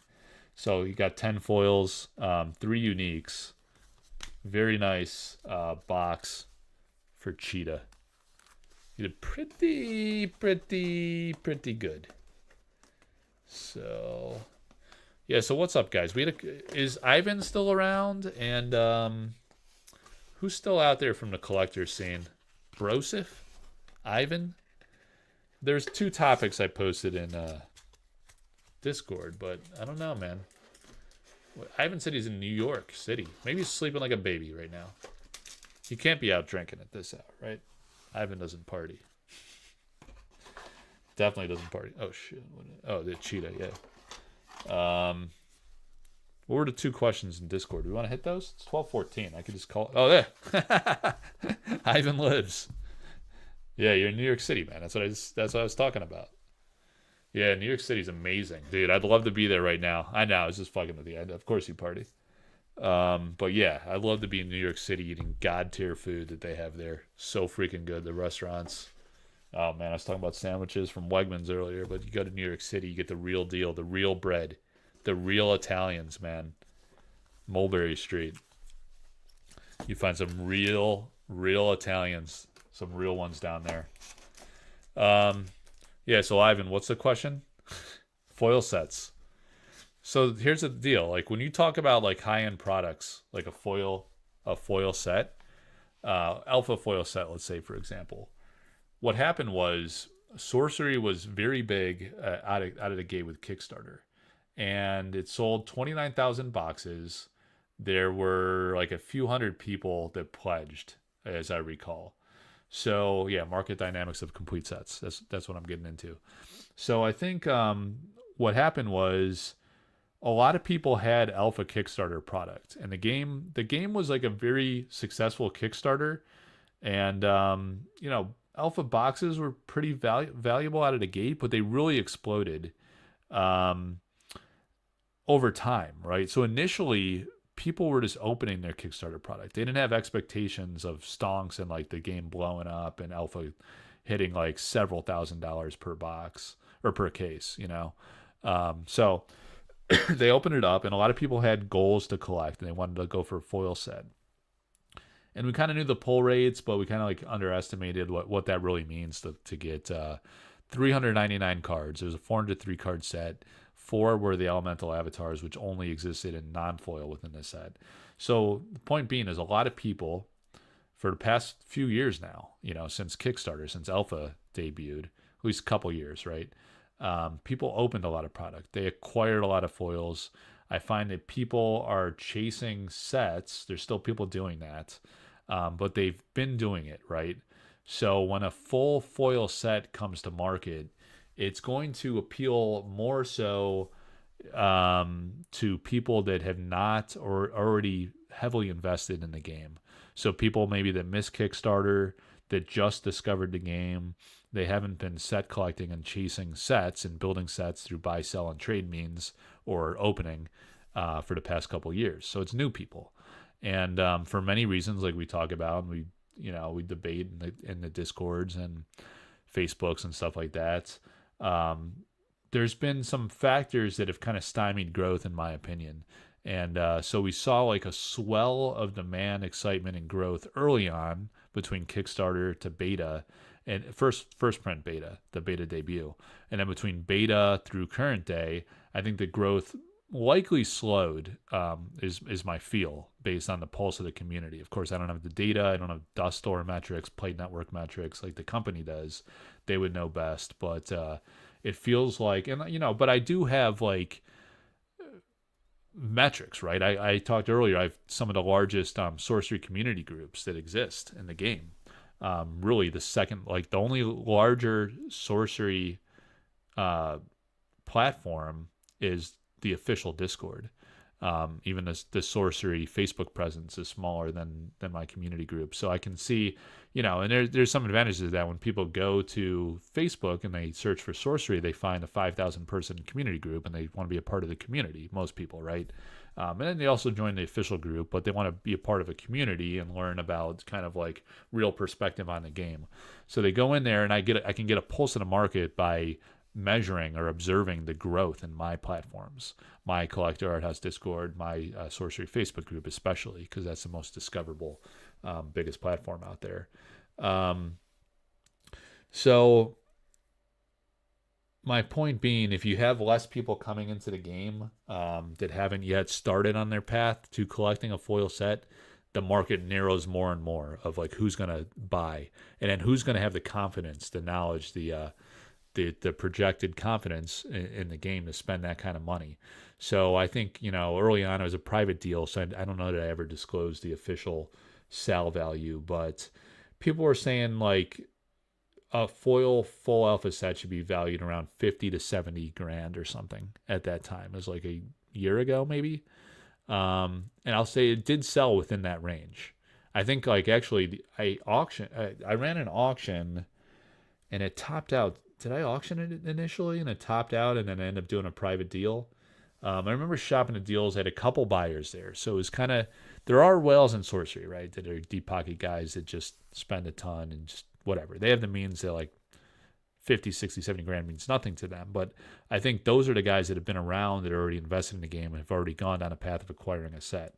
So now to sell like a full alpha set, you got to find, like I said, someone newer to the game. I think it's got to come at a time when there's some excitement and like strong market confidence in the game and the prospects and the projections of the longevity of the game, their potential to grow and become like a big game that goes a distance and last the test. It doesn't have to last the test of time, like as people say, but like many years, right, for it to be a product that grows in value. So I think a full alpha set is a tough sell right now. I think there's many more, because the market size is small, it's tiny. If there is more growth, if there is success with Dragonlord mini set, with Gothic, with the company leaning into marketing, and I think they have done a lot more social, like I don't want to say like you call it marketing. It's like content to support awareness for the game, I guess, in some ways. But I think the way they can do that is, I keep saying, go to events, show people the product. The company does, or the community does that phenomenally well. But I think if the company has their own booth at major conventions with many games, enthusiasts of TCGs and board games, that word of mouth would swell. When they go to Gen Con, they make a big impact. I see my Facebook community group booms. I'll see very rampant growth for a few weeks. And then when I went to Spiel Essen, I see a lot of foreign people coming into the group. So I can see tangibly the correlation, that the evidence that says going to events is a way to grow this game. But the company's busy. They're trying to figure out the nuts and bolts of creating a strong foundation for the game. And I think they're still navigating that, like how to work through distribution and having leverage or not with distribution, being able to focus where the product goes to ultimately, what types of customers, how to get it. I don't know. I haven't seen like a lot of investment in proliferation of LGS. So I think that needs focus at some point, right? If they want to do that, if they want to go to direct to market, sell direct to market, they could do that too, but I think that would require going to a lot of events and conventions and creating awareness for where the vending outlets are. And if it's supposed to be a kitchen table casual TCG game, that could work, right? People just play at home, and maybe tournaments and events, they could be basically what they are. You have like a few big, like large scale Sorcery Con, Courtesan Cup last year. It didn't happen this year. But like Sorcery Con's like the big deal community event, and then there's a lot of like other local scene or the new event going on in the Midwest, the Explorer Series, I think is what they're calling it. It's doing pretty well, but it's localized, right? So yeah, that's the dynamic of I think trying to sell a full set is tough in current environment, and the reasons why that is. In terms of like the positioning of each of the three sets, well, sure, yeah. Alpha, Beta, and Arthurian Legends. So Alpha, it was printed demand, and the dynamics there is it was a Kickstarter. It was one and done. The company was very clear, very transparent, very clear with their messaging that they would not print more Alpha. And then they announced, or you could also go see it. You could see the numbers on the Kickstarter page, but they announced roughly 29,000 boxes, right? And they didn't keep they kept some margin, some excess, but not like a wild amount, right? And not a significant percentage, let's say. So we know the print size of that. It's the only set we know the print size of. It's the first print, so that's always going to be the most coveted. It was printed at 29,000 boxes. I think it's everyone believes it's a strong likelihood that Beta and Arthurian Legends was printed much more. and you're in this dynamic. So that's always going to be like it should be the highest value set, right? And it'll be the most nostalgic for early adopters that were part of this from the very beginning, or new people coming into the game wanting the first print of stuff, the hardest chase, the most valuable. So I think alpha, you know, I don't want to say it's going to be resilient or, you know, really appreciating value. That's wholly levered to the success of the company. You know, pop culture collectibles are all about supply and demand.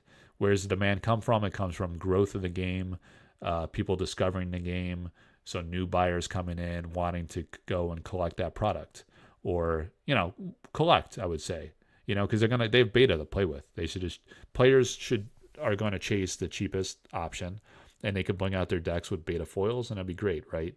Why spend the extra money for the alpha stuff? You need collectors for that, I think, for alpha. Now, if you go to the dynamic for beta, when you think about beta, to me, that I always perceived it kind of like Flesh and Blood had the first edition and then the unlimited. To me, beta was the unlimited. From the very get-go, I was like, this is going to be a player set. However, in terms of collectability, I think it had very strong collectability, which I want to distinguish like collectability versus value. And just price, the cost, the value of the cards. I think those are two different things. Collectability means desire to collect a set, subset, subcategory, curios, foils, whatever you like to do, right? So beta, I think, was the player set. It's a 1-year release, annual cadence. Like I said, I think there was a lot of growth between Kickstarter, people that discovered the game after all the success of Kickstarter, and then the price appreciation really is like an awareness engine for a new game. Like when you see cards have very high value, you see auctions on their largest community group, and you're like, wow, these early era sample cards are worth phenomenal sums of money. The artist proofs are on the game. The art is very striking. People are coming into that and they're seeing the value in this game, and they're getting interested. Like, what is this game with the great art? And then they try the gameplay, and the gameplay is great. So I think there's a lot of growth between alpha and beta, a lot of pent up demand for beta because it took a while for them to release it. And then by that time, alpha was quite expensive, right? So if you're brand new to a game, if you have the means, smaller percentage of the market has the means, they're going to go for the alpha. But the vast mass market, the majority, is going to go for what is more accessible and practical, both players and collectors, right? So players go for beta, the cheapest possible way to get the game pieces to play the game, and the collectors went for the beta foils. When you think about how prohibitively expensive and difficult, even just difficult to find. I mean, the liquidity of cards, the availability of cards, singles, all the foil singles you need to get. We had Backstab and Devil's Egg as we believe to be short printed, very difficult pulls. Some believe Geistwood is another. Those are always very high extreme value cards. And then you have all the unique foils. The pull rates are very low. You don't see a lot of copies come to market on TCG or eBay or through my auctions, the core platform, the single sellers. There's just not a lot pulled to be able to even offer. And then people that do pull them, a lot of them don't resell; they collect. So they kind of disappear from the market.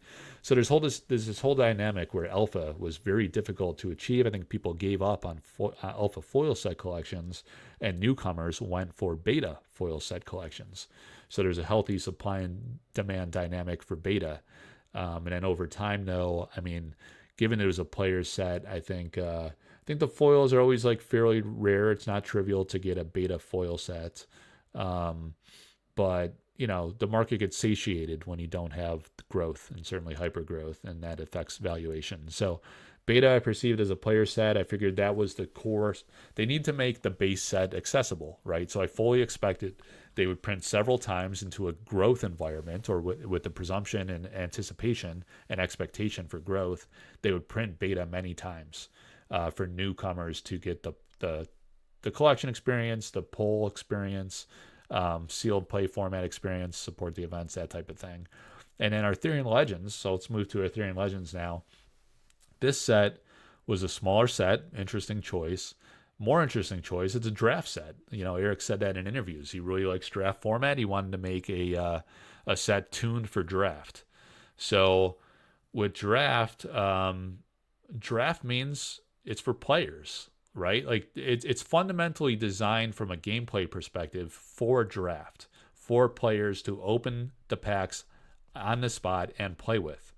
But again, there's always inherent collectability. And I think once again, there's collectability in every set, It's just at what level, right? So the betas were the most accessible of the core set. In Arthurian Legends, of course, you have the foils. Some people are going to go for a foil full set of every set, if they can afford to. And they can do it over time because they have a whole year to do so. What I think was really interesting in Arthurian Legends is we had 2 classes of additional chase beyond the foils. So you have the Curios, of course, like we've had in each set so far, even beta. And then you had this gilded class, right? And at first we weren't sure if we wanted to call those Curios or not. But the company kind of acknowledged them more than they do traditional Curios. So whether you consider them or not, to me, it's like, it doesn't matter. I think what is compelling and interesting from a collector and art enthusiast perspective is if they have these non-playable alternate art, like high-end special treatment type cards, like Elvira Shekarova's beautiful Gilded Knights, such extraordinary artwork. The gilding takes an insane amount of meticulous attention and care and detail and time. I mean, those paintings have sold for 5 figures every time, every single painting. And they should, because it's like multiple paintings within a painting. But nevertheless, I'm talking about collectability. You have this subclass of the Gilded Knights to collect. It looks amazing in a binder. Ivan's shown that in his collection. His binder page in the Discords looks freaking awesome. Ben, another guy out in the community, big collector type, showed his set out on Instagram and on Facebook. Unbelievable when you look at them all together or get them graded or whatever, just display. So you have that subclass. You have the Curios plus the Gildeds. I love that idea of introducing that extra class dedicated to the art, especially. So an alternate art subset. I really hope we see that in Gothic again by like a premier artist, like a big name artist. And then, but the thing is, like, again, since it was a limited, since it was for a limited format and draft format specifically, I thought that would be heavy printed again, and that's what people seem to think happened there. So even though like the foils are still very rare and it's difficult to collect a full foil set, and same with the Gildeds and same with the Curios, it does create some, I guess, like market anxiety, some negative sentiment, some angst when you think that like when it's perceived as a player set and or a set that was like heavily printed, even if you have inherent rarity and collectability and chase, I think it does kind of put a glass ceiling kind of thing effect on that chase element within it, because people just like, even though it's not true statistically, people mentally correlate a very high print with the idea that there's more of that subclass of chase.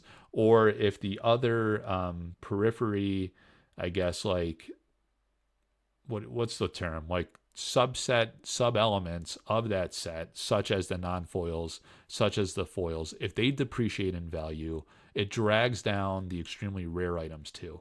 So rarity alone does not mean value. We saw that with the foil sheet auctions. Like the most premier foil sheet, or one of them that was fully loaded with unique foils, that was a 5-figure sale. It sold for $10,600, I think, and when I auctioned that. But the elite sheet, which you would think would also be worth probably $5,000 plus, that one topped out at like $2,300 or something like that. And then the exceptional didn't even get an opening bid at $2,000. So again, that's a niche category, but my point is, like, rarity alone does not matter. You need demand. It doesn't matter. There's a lot of things that are very rare in life that don't have value. It's all about supply and demand. So you gotta, if it's rare, it's got to be rare to be collectible. Fundamentally, right? If something is just like there's tons of it out there, it's not like a valuable collectible. It doesn't have like a chase element. It's just too easy to acquire. It becomes inexpensive. So something needs to be very rare to have value. I guess that's the way to put it. Collectability is a separate matter. People collect all types of things. You could have collectability wholly independent of value. You could have worthless stuff that's very collectible. People just collect bottle caps, right? Remember people used to collect bottle caps, or whatever, all kinds of things. Value is a separate topic. So I want to distinguish those two: collectability and value. Value is created by demand. When you have items like pop culture collectibles, TCGs, cards that don't have inherent intrinsic value, they're not a company that yields profits and revenues and things like that. So there's no valuation basis per se. It's purely supply and demand. So if you have low supply and it's rare, you got to have confidence that it's low supply, for one, right? If people think it's a player set, if it's been massively printed, people lose confidence on the supply side. They think, oh, wow, there's probably a lot of supply out there. And that kind of trickles over into a mentality for the chase elements, like the gildeds, like the curios, right? So I think it weighs on them too, even if it's not statistically true. So you got to have pure scarcity. You got to, like, we're working with incomplete information, right? So the truth, the reality, is market sentiment and market perception. That becomes truth. The statistics almost don't. You can't do statistics because you don't have complete information. You don't know the print run. We only know the pull rates, but we don't know the print run size. So we're speculating there, and people make assumptions, and they make decisions based on those assumptions. But if you have scarcity and you have demand, you're going to have value appreciation. If you have growth correlates to demand. Growth means more people coming in, more buyers, more competition for rare items, and that can drive up the price for anything. But particularly gildeds and curios, I would think, and foils, things that people are going to want to collect and chase, and that are attractive based on aesthetic merit, power level of the item in the game, or just like something that is very collectible. Like you can collect all of the gilded knights, right? That's kind of like a double-edged sword, because if it's really expensive, people just give up. They might just go for their favorite one or two, and there's less people going for the full set. So it could be a challenge. But if it's, so that's an interesting point too, because there's a bunch of gilded knights, right? If it only had been like 3 or 4 or 5, there'd probably be more people that would want to get all of them. They would have the means and the desire to go for all of them instead of giving up like people probably do for alpha sets. So that's my thoughts on the 3 sets. I think alpha is the most valuable. I don't think like saying one or the other is most collectible has any meaning whatsoever, because that's just kind of a personal preference. What do people like to collect? You could speculate on what that is. I think people, I don't know, they try to too tightly correlate the two. But I don't know. That's the essence of collecting and valuation. So I don't know. So that's interesting. I mean, I think, the other point to make is, like, if they did heavily print beta and or Arthurian Legends, why did they do that?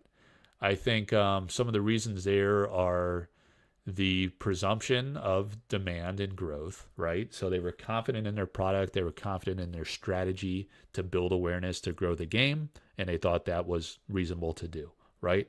The other thing is market positioning, right? Like alpha was printed demand.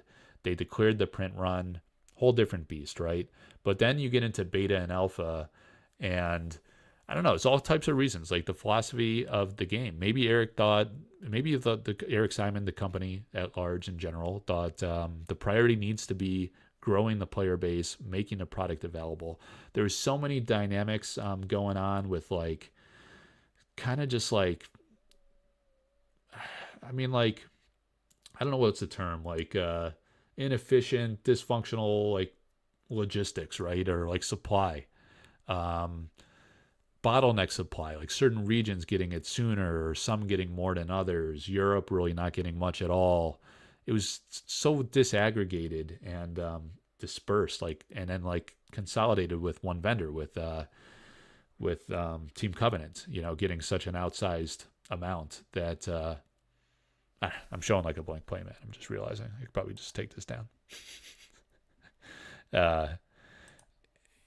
So I'm hosing this whole thing up. What am I doing here?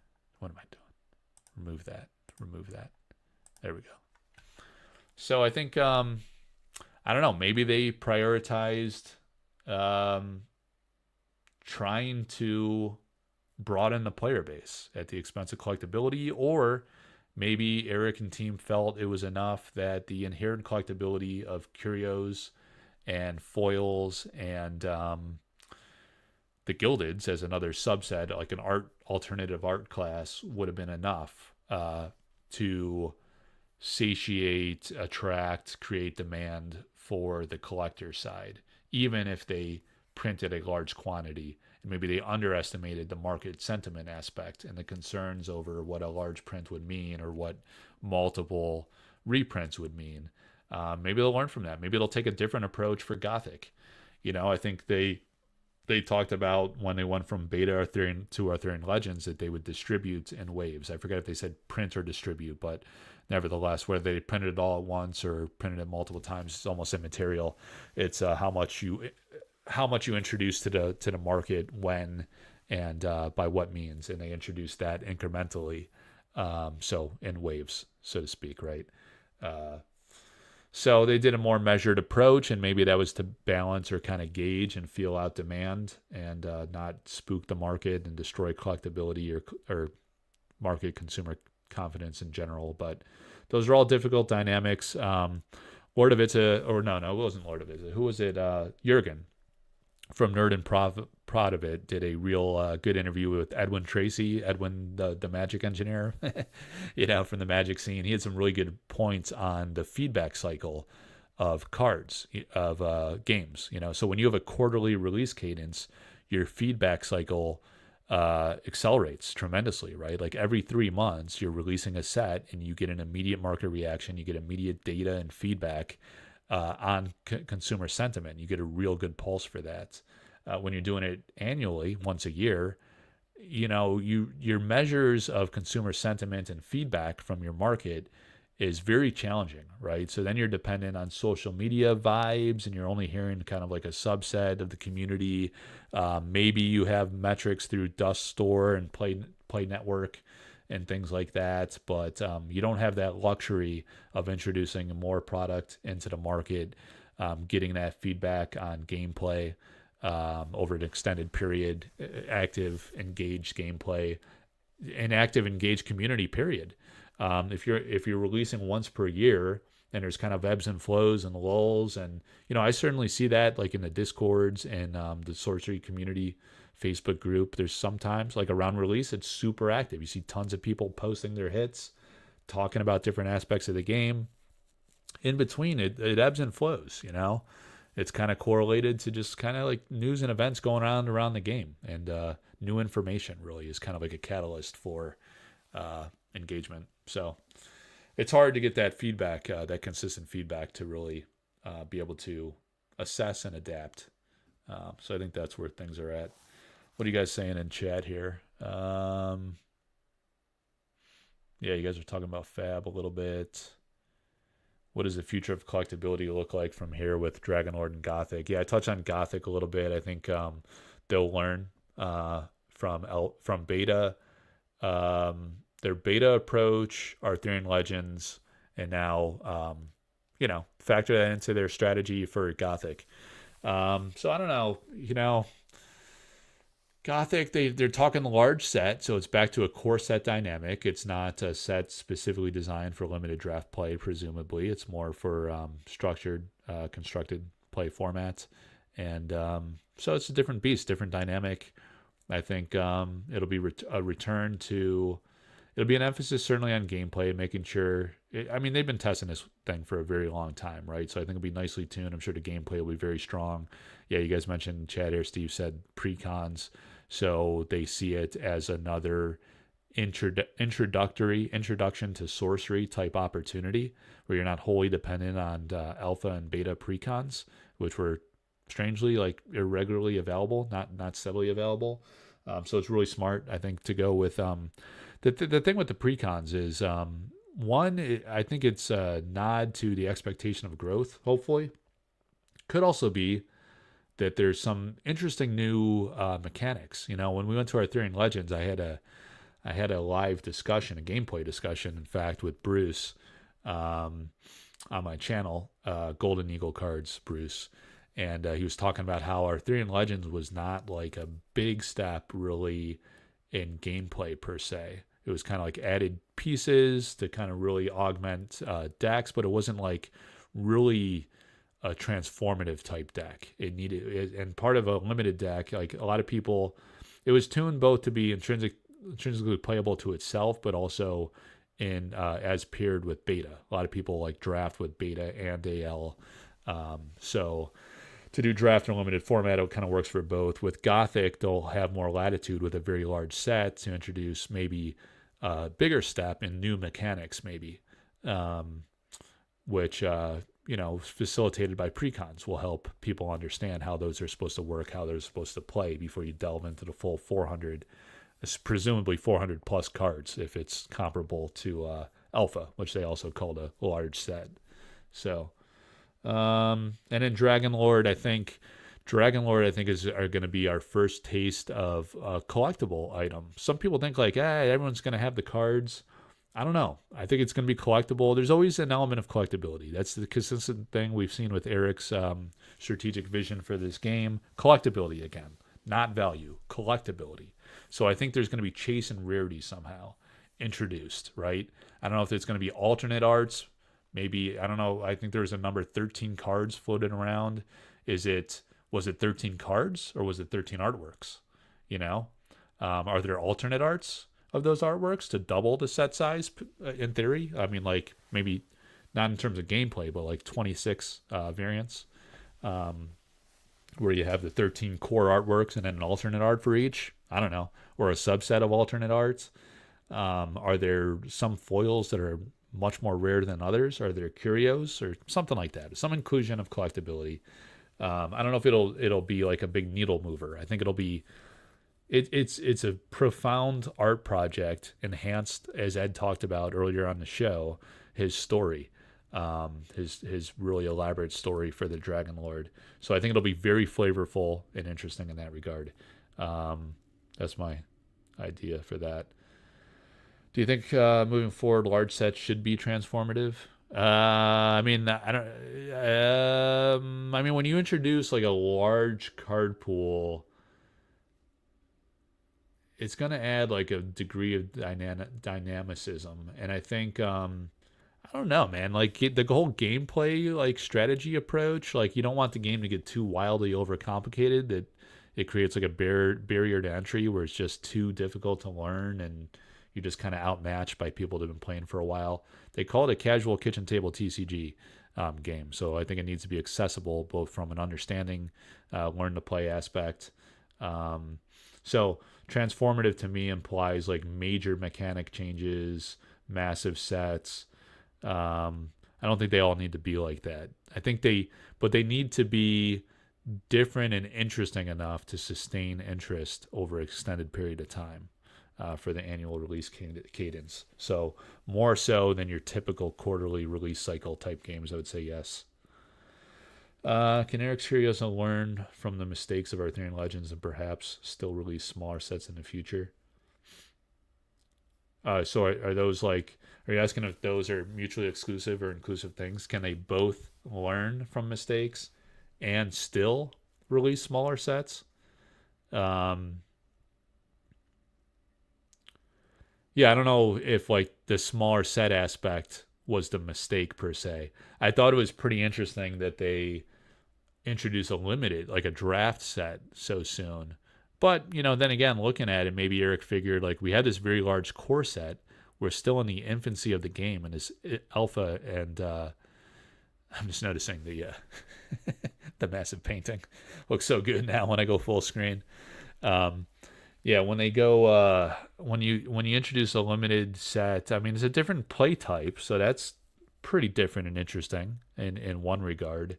It's different thematically, so new flavor, new design ideas. They had like the dual like power and toughness type aspect that was introduced. So mechanics wise, there were some adjustments, but those cards didn't see as much play. I guess maybe they do in limited, but not in constructed. So. Yeah, I think smaller sets could work if they're designed right and timed right. But you got to get creative in creating enough dynamics and variability for the players to be engaged for an extended period of time. And maybe that becomes easier when you have more of a base card pool out there, right? So you're going to have 400-ish from alpha/beta, 200 some from Arthurian Legends, and let's call it 400 more. You're at like over 1,000 cards to design decks around after the third release. I think it's going to improve in time the dynamicism of the game, the evolving meta, the opportunities to explore new deck archetypes and play approaches. Despite the set size being 220, can the opening experience be on par with what we have with alpha beta?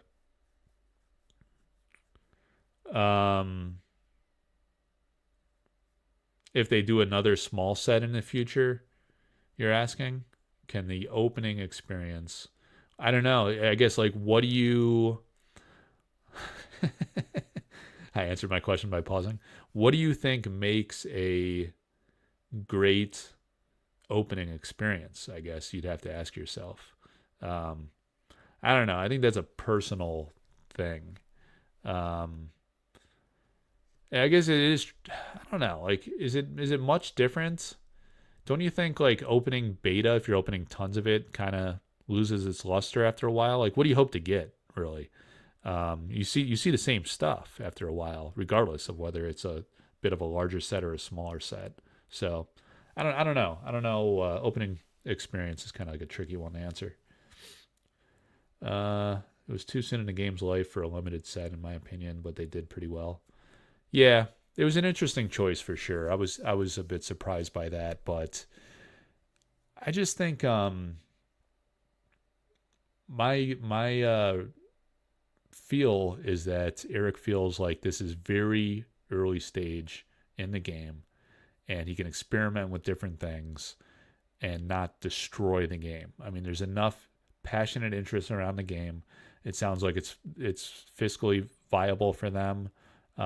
They're profiting. It doesn't sound like they're bleeding money and in like great financial peril, where they can experiment and toy around with things and take risks. He's a risk taker. It's very obvious. I mean, with a lot of these choices, you could take those risks and kind of see how it goes and experiment and adjust over time, and it won't kill the game. I think people take like a very doom and gloom narrative and think volatility is unrecoverable if sentiment turns negative. But I think it could also be quickly recoverable with good choices, with repeated wins, with measured and effective expectation management and communication, and consistent, successful delivery on commitments. Those types of things earn confidence and trust over time, and can be recovered. So we've been going 3.5 hours. I think I'm going to call it there, guys. There's probably more questions. When I do a sample pack break next week, we'll have more time. Tonight was a multifaceted variety show, right? We did like some historical, we did some art showcasing early on, some really rare, incredible historical items. We had Ed Baird Jr. Come on the show and do like an amazing presentation of his awesome coins that he did. 3 coins up for sale now. And then we did a Q&A after, like we like to do. It's always fun.